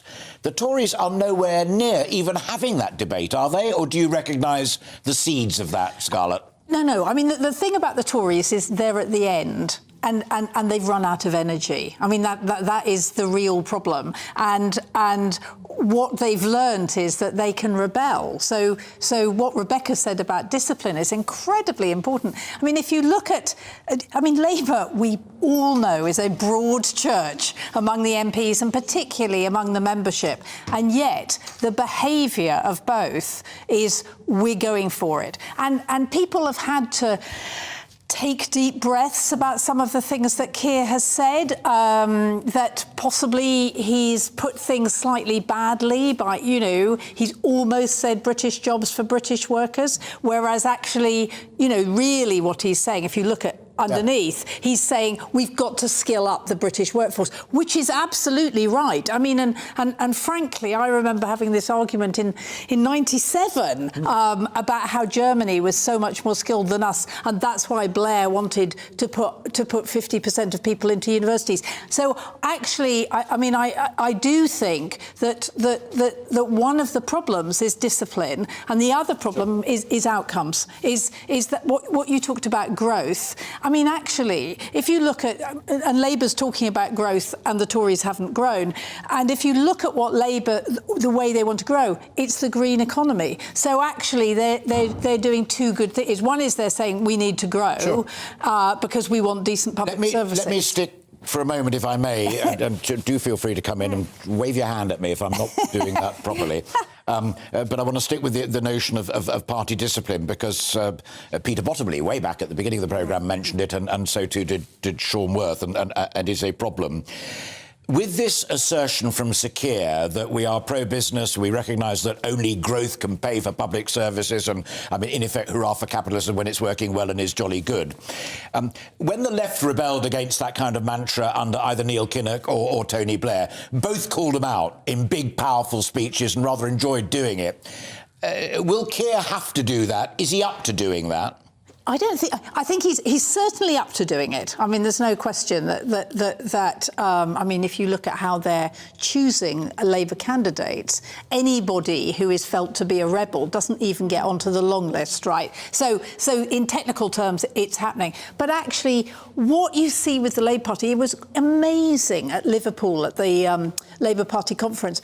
They just want to win. And I remember, again, saying in 96, 97, when Blair was looking like a winner, even though a lot of Labour people were sort of a bit far more odd about him than people outside. I mean, basically, Labour will lie down and say, tickle my tummy, if you can win. I mean, he is jettisoning. Joanne. I mean, it's more than just sort of, I think, a wish to win. There seems to be a will to win from Starmer. I mean, he's changed his mind, 180 degrees on pretty fundamental issues like freedom of movement, for instance, this week. I mean, I think that's a testament to how much he does want to win, and I think that will pose some problems for some of his party colleagues, surely, over fairly fundamental issues like that, and the relationship between the UK and the EU. Well, I think what Keir wants is a good relationship between the EU, which actually is what we need. I mean, we have to have a good relationship with the EU. Well, no one's suggesting otherwise, are they? Well, I think for the last... Not going to renegotiate terms of entry to the single market or anything like that. And he has to say that, right? I mean... He does now, but it's not what he said a couple of years ago, is it? Well, a couple of years ago... No, it was more than a couple of years ago. Before the general election, in 2019, Keir was going for a second referendum. Don't misunderstand me. I'm almost saying this with a slight sort of sense of admiration, in the sense that it does show how much he wants it now. He really... he wants it, and B, he thinks he can get it, whereas I think when he first got elected, he saw himself as the Kinnock person, as doing all the hard work and possibly, still losing the next election. I think he now thinks he can win the next election. You have that impression, yeah. I really... and so does the party, and final point for both of you, and you say whether you think it's a fault line or you answer the question as to whether it can be disciplined. The one thing he does have to tell the left to do is to stop talking about renationalising water and the railways, doesn't he? Because otherwise the mantra of we love the CBI and we're hand in glove together and we're all jolly good chums kind of falls apart. They are going to renationalise the railways, but they're just going to do it for free. I mean, they're going to do it as the leases come up. They're going to take them back. There's no secret about that. I mean, people were talking about it in the summer. They're not going to renew licences. They're not going to renew licences. Has that just shot your fox as being someone who opposes nationalisation? No, I was going to say that in the short term, though, even before we get to that point of sort of structural change, I don't think that Labour have got anything distinct to say on the industrial relations problem that's happening at the moment. And that, to me, is almost more intriguing. They don't seem to have a clear, distinct line on this. They're just effectively saying, the government needs to be more involved with ending these strikes. They need to pull any of the levers that they have. But they're not saying anything particularly... She's bursting at the seams. Look, they want to be the next government. Yes, I mean, we know that when Labour is in government... But my issue is that both the parties are sounding very much the same on a lot of... Absolutely right. What they're saying is negotiate... Not a Rizzler paper, as somebody famously once said, between the two of them. Absolutely not. Great to see you. Thank you very much indeed. And Joanne, twice. Thank you very much indeed. So maybe they are not rebranding so much as reminding folk of what they really do believe in, but as both of them said, they've got to remember if you don't have party discipline, it can still all go up in smoke. My thanks to Scarlett Maguire and to Joanne Nadler. You're watching and listening to Alastair Stewart and Friends, with lots more coming up on today's programme. It's 27 minutes past 1. We've got just about half an hour still to go. We'll be staying with our look at the prospect for the two main parties. According to The Independent, the Prime Minister is being warned of a Tory rebellion as the party's poll, as the paper's poll, I beg your pardon, gives Labour now an 18-point lead. We'll be discussing that with a pollstar after this. Now the weather. Looking ahead to this afternoon, and the UK is looking Cloudy and damp in the southeast, but brighter and blustery in the northwest. Let's take a look at the details. Scotland will retain a fresh breeze this afternoon with scattered showers pushing into the northwest. These could be heavy at times, accompanied by hail and the odd rumble of thunder. Northern Ireland will see blustery showers and bright spells as well. Temperatures will be slightly down compared to Saturday, with highs of around 10 Celsius. Northern England will have a dry second half of the weekend. The winds will be lighter compared to yesterday, so feeling less brisk outside. Whilst much of Wales will also be dry, showers will begin feeding into the west along with some sunnier spells. Any sunshine in the east will be rather hazy behind the cloud. There could be some weak sunshine across central England as well, with the thickest cloud continuing to lift. But even where grey skies prevail, it will remain predominantly dry throughout this afternoon. South East England will see the wettest afternoon, with outbreaks of rain and drizzle, possibly heavy at times. It will be mildest here, though, climbing towards 13 Celsius. This rain will likely affect areas from Hampshire eastwards, with the potential for some disruption to travel. Southwest England will get away with a drier afternoon, if still rather cloudy overall. The rain in the southeast will gradually clear during the evening, whilst blustery showers continue pushing into the west. And that's how the weather is shaping up for the rest of the day.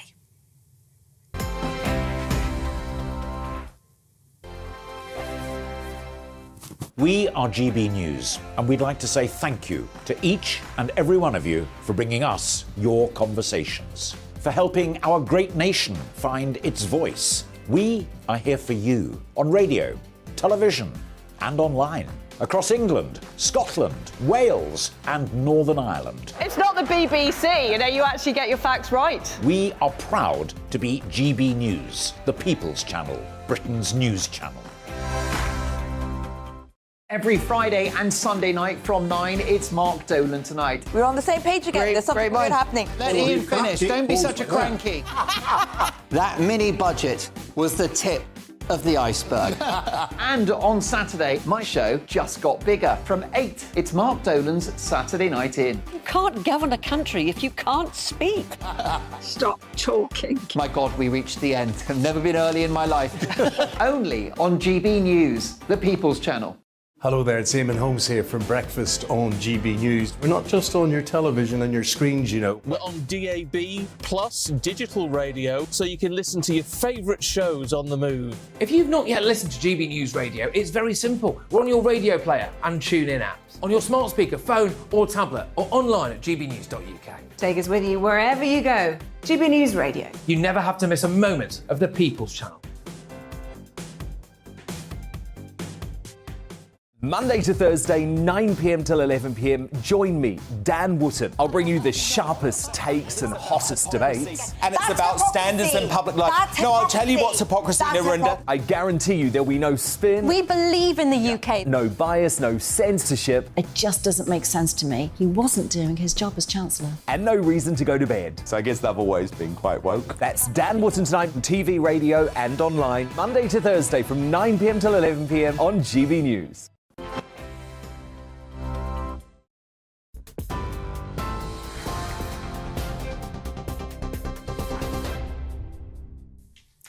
Good afternoon, it's 1:31. I'm Tatiana Sanchez in the GB newsroom.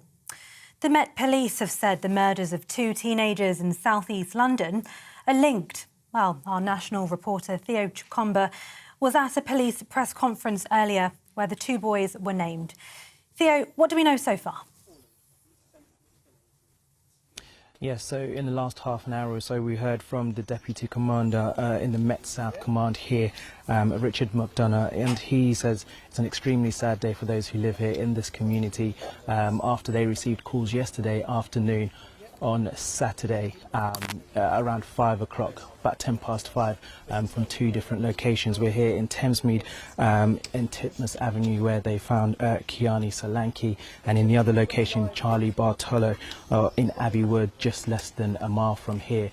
And he also said homicide detectives are treating the stabbings as linked. And they're also appealing to anyone who saw a 4x4, a black one, which was going around in this area in the last few days leading up to the stabbings which happened yesterday. On Saturday evening at around 10 past 5, police were called to reports of 2 people injured in 2 locations. The locations are approximately 1 mile apart.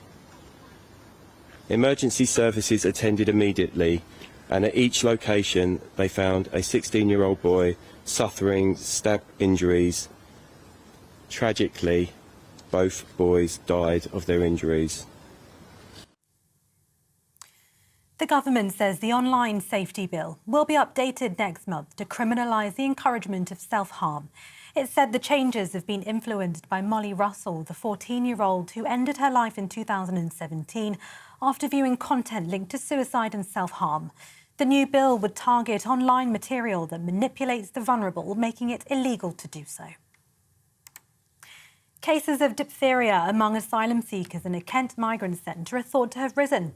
It's after a man at the Manston Migrant Processing Centre is thought to have died from the disease. The government is expected to announce tomorrow the number of infections has climbed to around 50. Greater Manchester Police say a man whose body was found covered in potentially hazardous substances was shot and sprayed with acid. 38-year-old Liam Smith's body was found in the street in Wigan on Thursday. The area was cordoned off and residents urged to contact authorities if they felt unwell at the time. A murder investigation is ongoing. And the Queen Consort is to break with the time-old tradition of having ladies-in-waiting, opting for Queen's companions instead. Buckingham Palace has announced the names of the 6 women who'll support Camilla in her official duties, in addition to her private and deputy private secretaries. It's believed the companions' work will be similar, but not as extensive as the late Queen's ladies-in-waiting. TV, online and DAB+ radio. This is GB News. Now it's back to Alastair Stewart and friends.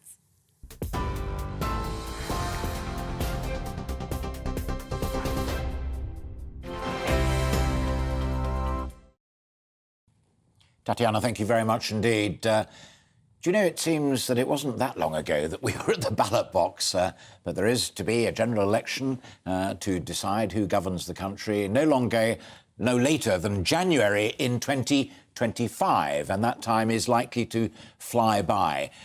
I've been talking to a range of guests so far on just how the parties can garner support and just how it's looking in the polls for both of them.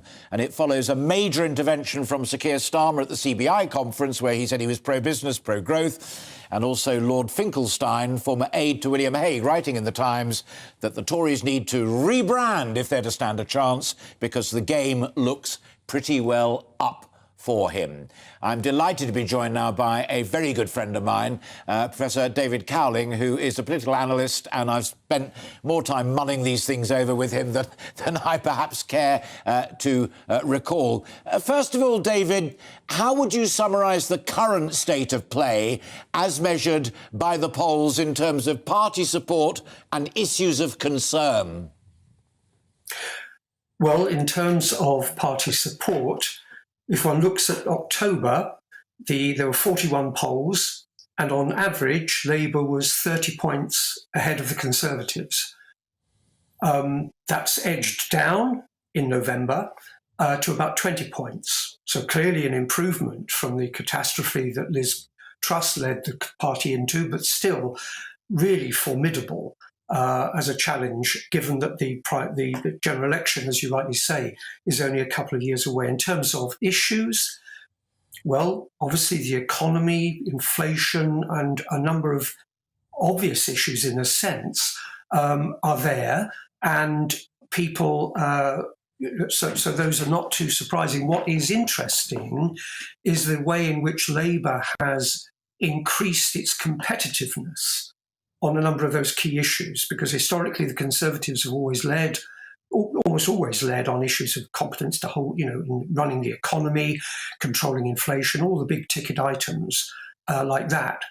But this time round, a sign of the Conservative decline and chaos in a way, Labour is nudging up. So the Conservatives have lost their edge on the issue of economic competence, and that must be a serious concern for the future.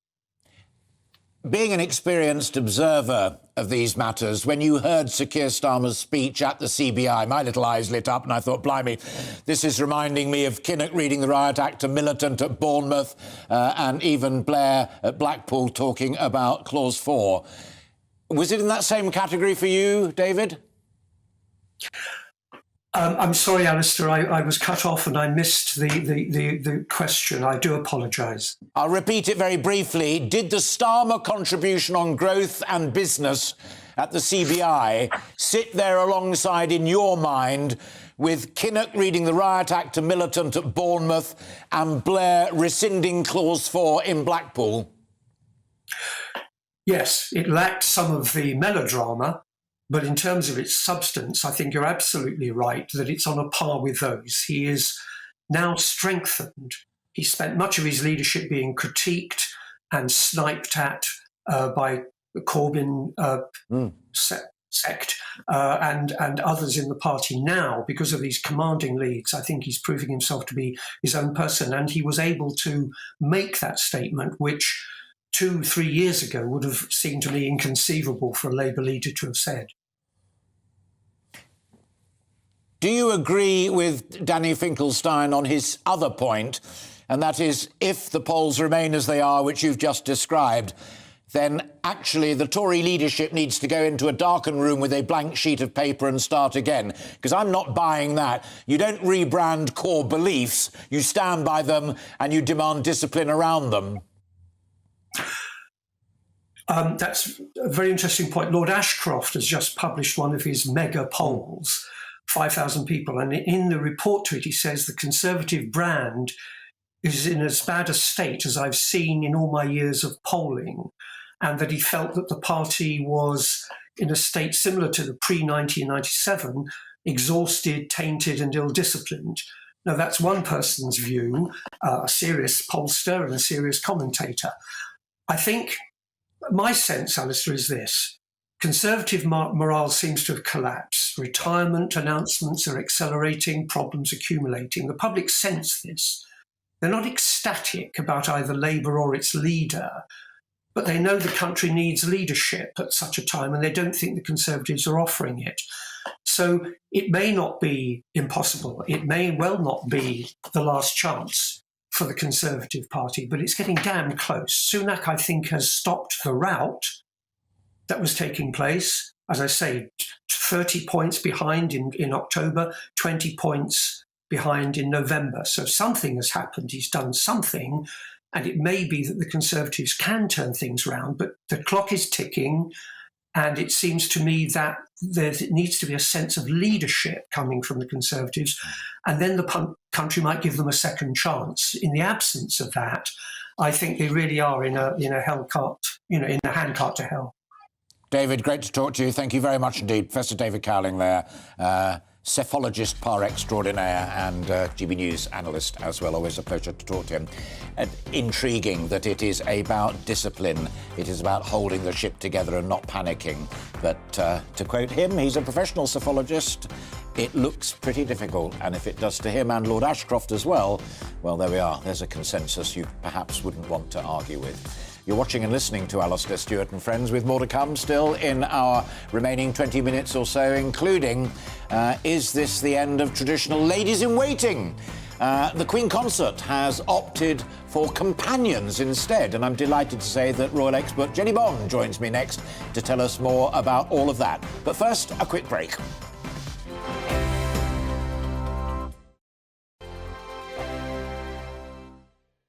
Monday to Thursday nights on GB News. At 6, it's Dubes & Co. 7 o'clock, Farage. At 8, join Mark Stein. And at 9, Dan Wootton Tonight, followed by Headliners. On TV, radio and online. This is GB News. We are GB News, the People's Channel. Why not take us home with you by visiting the GB News shop at gbnews.store. You'll find all the official merchandise, a really good present actually for yourself, your friends or your family. We ship across the UK mainland at no extra cost. GB News, the People's Channel. Hello, I'm Esther McVeigh. And I'm Philip Davis. Whether you're watching or listening on TV, online or on radio, we handpick the latest stories, debates and expert opinions for your weekend. So whether that's politics, news or showbiz, we've got it covered. Join us every Saturday morning at 10 o'clock on GB News. Monday to Thursday on GB News, it's Bev Turner Today from 10 a.m. We're going to be here for you, our GB News family, to keep you up to date, but also make you smile. The guy went from puberty to adultery. And I can't wait to bring a few of my own opinions. I have no time for cultural totalitarianism. We'll engage in passionate, but always polite debate, with your thoughts and opinions at the centre of it all. Monday to Thursday, 10 till 12, on TV, on radio and online. Hi there, it's Stephen and Anne. At breakfast from 6 a.m, you'll always be caught up with everything you need to know, the latest headlines, opinions and debates. We'll bring you the good news and the bad, but most of all, we're here for you. Remember, send in your views and let us know what you would like us to talk about. That's because we're your news channel. And every morning at 6 a.m, it's breakfast on GB News.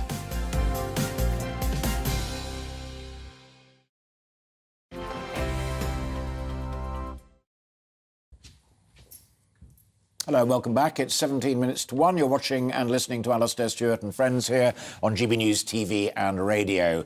Goodness me, you've been getting in touch on our big topic of the day, party politics and just who are Labour and the Conservatives trying to suggest to you they are now. Bill says the only reset that will save the Tories is to be Conservative. The Tories in the country are in a mess because they've been Conservative only in name for decades. As for the CBI, Labour and the Tories should focus on small business needs, not big business. That's not an uncommon thread. Thank you for raising it. Daniel joins the conversation and says many people in Britain don't bother to vote. Perhaps people will bother now. Well, I hope so. I'm all for that. Get out there and vote. You know it makes sense.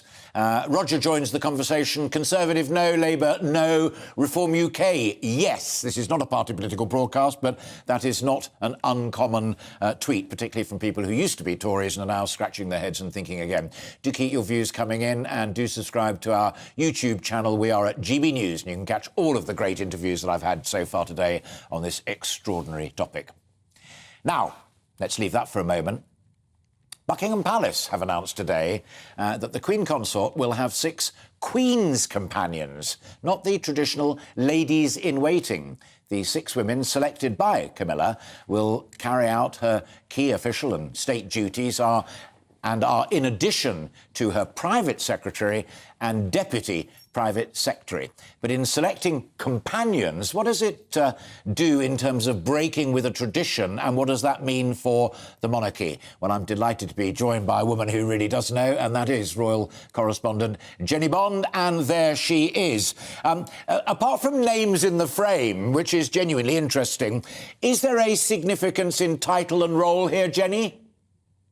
Well, I think there is. I think it's largely cosmetic, but we're all banging on, aren't we, about how Charles is going to modernise the monarchy. It's going to look and feel different. Well, this is a small way, a modern twist on a job which won't be fundamentally very different to the ladies-in-waiting in the past. But it's such an archaic term, isn't it? Ladies-in-waiting. These are 6 of Camilla's close companions, friends who are loyal and discreet and who she enjoys spending time with. And, you know, on these royal duties, it can be quite lonely if you're doing a solo engagement, travelling on your own, doing everything at the engagement by yourself and then travelling home. So she can have a bit of a laugh, a bit of a giggle with her friends, and they'll be there by her side and she'll feel comfortable with them. So I think it's a good modern twist, but not fundamentally different.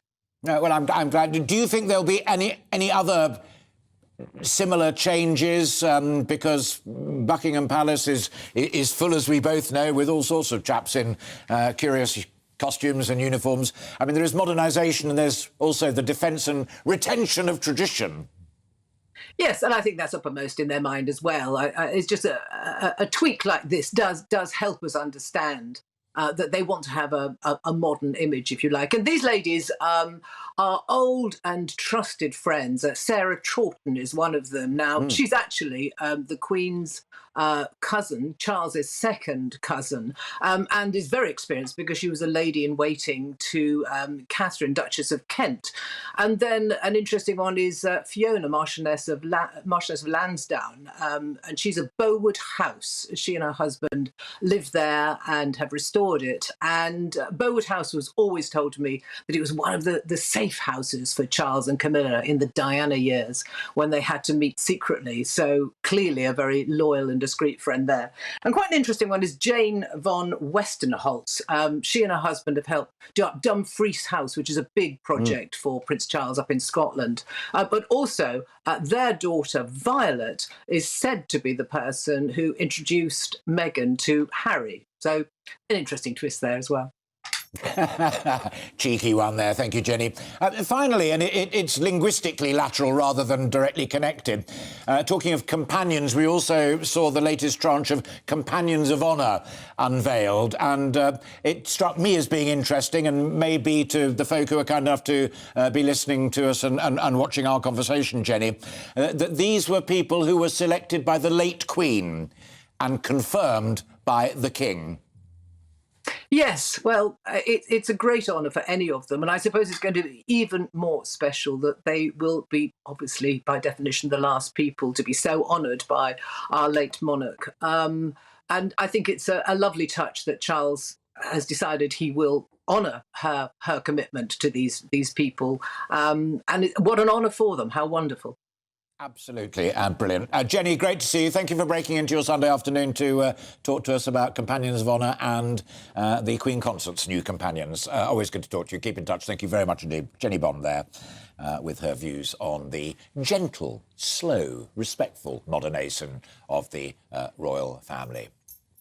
Now, it is famously the most wonderful time of the year, Christmas, traditionally a time when families and friends come together to celebrate, but sometimes it can be difficult for those with sight loss to join in with the festivities. Well, this year, sight loss charity Guide Dogs have announced the launch of the first ever inclusive Christmas grotto for children with a visual impairment. Opening its doors next weekend, the Guide Dogs Christmas Grotto has been designed in collaboration with families and children with sight loss. The inclusive event aims to create a truly magical and immersive festive experience for all families to enjoy.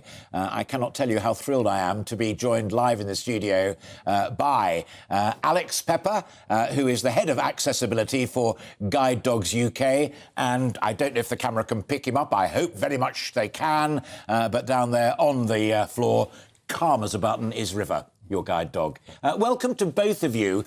By definition, you never had this joy or thrill when you were a child. No. So some context, I have always been vision impaired, but I had some sight growing up. So I got to enjoy, I suppose, the sight element of Christmas to a degree. But going to things like Christmas grottos was always maybe a bit nervous, mainly because, you know, often in dark places, or the toys or gifts I received from Santa weren't necessarily accessible. I couldn't use them because of my sight. So it was a good experience, but not the same way as it would be for a sighted child. Who's actually put it together, and how has it been made sensitive to the needs of the young people, as well as Guide Dogs, if Guide Dogs are coming in too? Absolutely. So Guide Dogs, core organisation has put this together with support from some external organisations who have done this, the set design, for want of a better term. And we've made sure, as you said earlier, just now, that we have taken the opinions of people with sight loss, so that's children and young people, people like myself, even though I'm not necessarily going along to enjoy meeting Santa, I do have children as well who are sighted, so I have a different experience to them and want to make sure I enjoy it too. So we're taking everyone's opinions as well as what we already know around sight loss, obviously as a sight loss organisation, and trying to build that into the design. And I think where we've got to, I'm really thrilled. I think it's going to be a really great weekend for the young people that are coming in to visit us. Absolutely fantastic. As I said at the beginning, you're the boss of accessibility. Grottos is a great breakthrough, and that's going to be such fun and such joy for so many young people. We still see occasionally on social media accessibility as a problem. people who are either blind or partially sighted and have guide dogs still not always being able to get into shops and venues that they may wish to, particularly this time of year, whether it's Christmas shopping or just meeting up with friends for a coffee. Absolutely. Access refusals, unfortunately, is still very common. As you said, you will have seen it a lot in the media, mainstream and social. And often, it is the environment, or almost always, it's the environment that makes people disabled rather than their so-called disability. Obviously, at Guide Dogs, we have our canines here. Like River, we have other services which help people kind of live their life to their fullest in the way that they want to. But unfortunately, as you said, we're going to shops, going into to restaurants, accessing goods and services that are just not accessible, not inclusive by design, make people disabled. And our Guiding Stars campaign, which is kind of, I suppose, launched in tandem with the Grotto, is very much about everyone being able to take small actions. You labelled me there the boss of accessibility, but I always say to everyone at Guide Dogs that accessibility is the responsibility of everyone in the organisation. I'm just a supporting role. But if you're a public building like a library, I know that there's a legal obligation and that's established in statute. But if you run a cafe or a shop, are you obliged to do it, or is it an act of kindness that you jolly well should do anyway? As you said, there's some aspects that I suppose are law. Others are more guidelines, particularly around building design, if you're a business. But there is, as I said, small actions that everyone can take, whether that's just being aware of how to guide someone with a vision impairment. As I mentioned, our Guiding Stars campaign will support people to learn more about that, which people can learn about on our guidedogs.org.uk website. But just offering that support. It's okay to ask. It's okay to offer some help. If people decline, then that's absolutely fine. But you've offered. Those small things go an awful long way in the day-to-day lives of people living with vision impairment. As you said earlier about the Guiding Star campaign, so much of this is simply about knowing, and very few people out there would thinkingly try and not be helpful, because that fortunately very few people are like that. But you're also very active in the schools. So as young folk grow up, they may be working and studying alongside somebody who is blind or has a visual impairment of some sort. What's the campaign like in schools? We have done quite a lot with schools and just children and young people generally. And I have to say, children and young people are the best, or maybe the easiest people to work with when trying to promote that message of being inclusive and making it accessible, because they'll do something in school or in some kind of activity outside of school, and they'll go away and tell all their friends, they'll tell all their family, and everyone that will listen, or even those who perhaps won't. And obviously that's what it's all about. It's about spreading the message that it's not a lot of work, it's just a small gestures, small offerings that can make the world a difference. Sometimes the most powerful messages aren't a lot of hard work. They're very, very simple to get across. Final point, and you alluded to lovely River, who's sitting down there behaving terribly well. At Christmas time, all charities are out there trying to gain better understanding, but also gaining support. I heard your chief executive on the radio the other day saying, actually, the waiting time for guide dogs is getting tricky. COVID and the coronavirus didn't help very much on that. No. How fares it now? If somebody out there is listening who has visual impairment or is blind and is hoping for a guide dog, what's it like right now? I think we've just said it there. You would have heard Tom Wright, as you said, talking very publicly and openly about how the challenges we have and we are facing due to COVID. And I can say we're quite public about this, but being a member of staff at Guide Dogs, I know that we are working tirelessly, doesn't even cover it. The amount of effort, time and passion going into bringing down those waiting times, see where we can make even the smallest improvements that can have the slightest effect to bring waiting times down, but making sure that we have got that quality that we're well known for, like in River here. We know it's not easy, and we're also obviously offering other services such as our My Sighted Guide campaign, and other support for those who are on what we call the ready to train list. So that's learning how to use a mobility cane, independent living skills, as well as our habilitation services, working with vision impaired children and young people So we are doing everything we can to bring the times down. In the meantime, we're doing everything we can to make sure people still have... Some things can't be rushed, though. Absolutely spot on. Alex, a real pleasure meeting you, and thank you so much for bringing River in there. Such a brilliantly well-trained and brilliantly well-behaved dog. I rather hope he might be leaping all over me, but of course guide dogs don't do that. We, all of us here at GB News, wish you the very best of luck with the grottos. The kids will love that, but also good luck with the fundraising to make that life-changing difference to people who face challenges that others of us don't. We wish you well at Christmas, and we wish you well with the schools campaign as well. Thank you very much indeed for popping in and discussing it with me. Alex Pepper there, the head of accessibility for Guide Dogs UK, and the brilliant, quiet and perfectly behaved River.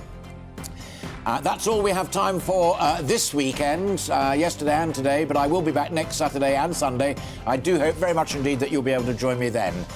Enjoy the rest of your day and indeed your week, and I'll see you 12 o'clock on Saturday. From all of us here at GB News, a very good afternoon to you. Bye-bye. Looking ahead to this afternoon, and the UK is looking cloudy and damp in the southeast, but brighter and blustery in the northwest. Let's take a look at the details. Scotland will retain a fresh breeze this afternoon with scattered showers pushing into the northwest. These could be heavy at times, accompanied by hail and the odd rumble of thunder. Northern Ireland will see blustery showers and bright spells as well. Temperatures will be slightly down compared to Saturday, with highs of around 10 Celsius. Northern England will have a dry second half of the weekend. The winds will be lighter compared to yesterday, so feeling less brisk outside. Whilst much of Wales will also be dry, showers will begin feeding into the west along with some sunnier spells. Any sunshine in the east will be rather hazy behind the cloud. There could be some weak sunshine across central England as well, with the thickest cloud continuing to lift. But even where grey skies prevail, it will remain predominantly dry throughout this afternoon. South East England will see the wettest afternoon, with outbreaks of rain and drizzle, possibly heavy at times. It will be mildest here, though, climbing towards 13 Celsius. This rain will likely affect areas from Hampshire eastwards, with the potential for some disruption to travel. Southwest England will get away with a drier afternoon, if still rather cloudy overall. The rain in the southeast will gradually clear during the evening, whilst blustery showers continue pushing into the west. And that's how the weather is shaping up for the rest of the day.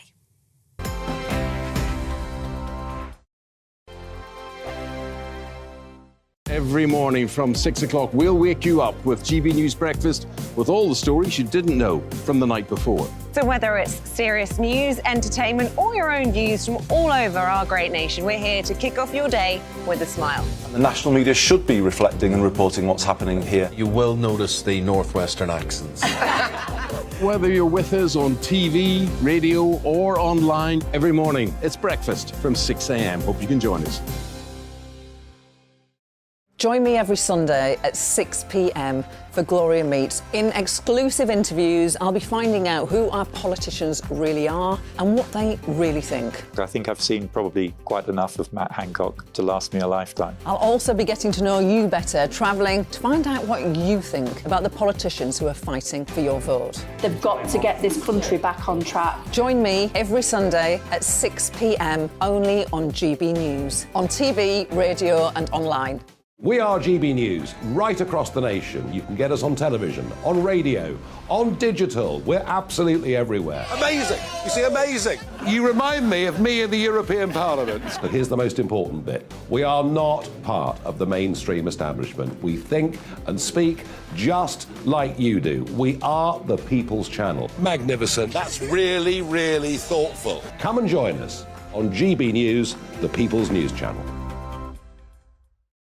My name's Tom Harwood and join me 9:30 a.m. every weekday for The Briefing, your one-stop shop for everything you need to know about what's going on in politics today. I wonder if this is a deal that might need to be like the biscuits in this factory, twice baked. Is there not an opportunity here to win out against the extremes? Tom Harwood, GB News. What are you going to do about it? Things should have been done differently, and they certainly are being done differently. Don't miss it. The Briefing with me, Tom Harwood, 9:30 Monday to Friday on GB News.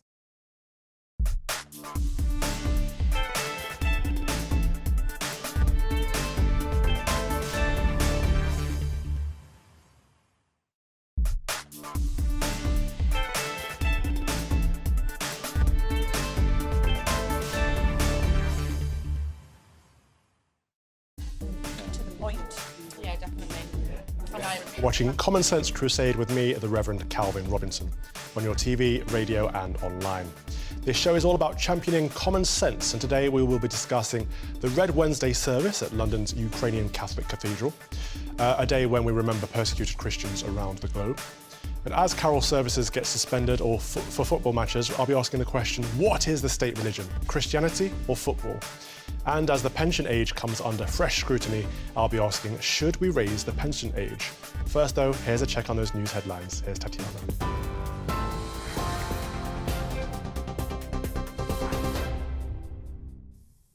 Thank you very much, Calvin. Good afternoon. It is 2 minutes past 2. This is the latest from the GB Newsroom. The Met Police have said the murders of 2 teenagers in south-east London are linked. Our national reporter Theo Chikomba was at a press conference earlier where the 2 boys were named. Theo, what do we know so far? Yes, good afternoon. It's been a sad day for many of the community members who live here in this part of southeast London in Thamesmead. Many of them are still here paying their respects, leaving flowers you might be able to see just over my left shoulder. And as you mentioned, there was a press conference earlier this afternoon and they did name the 2 young men who were stabbed yesterday, Kiani Solanki here in Thamesmead in Titmus Avenue, and Charlie Bartolo in Abbeywood, less than a mile away. And we did hear earlier from the Deputy Commander of the Met South East Command, and this is what he had to say. On Saturday evening, at around 5:10, police were called to reports of 2 people injured in 2 locations. The locations are approximately 1 mile apart. Emergency services attended immediately, and at each location they found a 16-year-old boy suffering stab injuries. Tragically, both boys died of their injuries. The government says the online safety bill is going to be updated next month to criminalise the encouragement of self-harm. It said the changes have been influenced by Molly Russell, the 14-year-old who ended her life in 2017 after viewing content linked to suicide and self-harm. The new bill would target online material that manipulates the vulnerable, making it illegal to do so. Alice Hendy is the founder of a suicide prevention charity. She lost her brother to suicide and says the bill should have come out sooner. The online safety bill itself has taken far too long to come out. I mean, we've seen countless delays, countless revisions. It's seen revisions now under 3 prime ministers. This is an urgent bill, and the longer we leave it, the more lives, unfortunately, are going to be destroyed, and the more families out there are going to feel like mine. Cases of diphtheria among asylum seekers in a Kent migrant centre are thought to have risen. It's after a man at the Manchester Migrant Processing Centre is thought to have died from the disease. Concerns have been raised over the spread of the infection as people were moved from overcrowded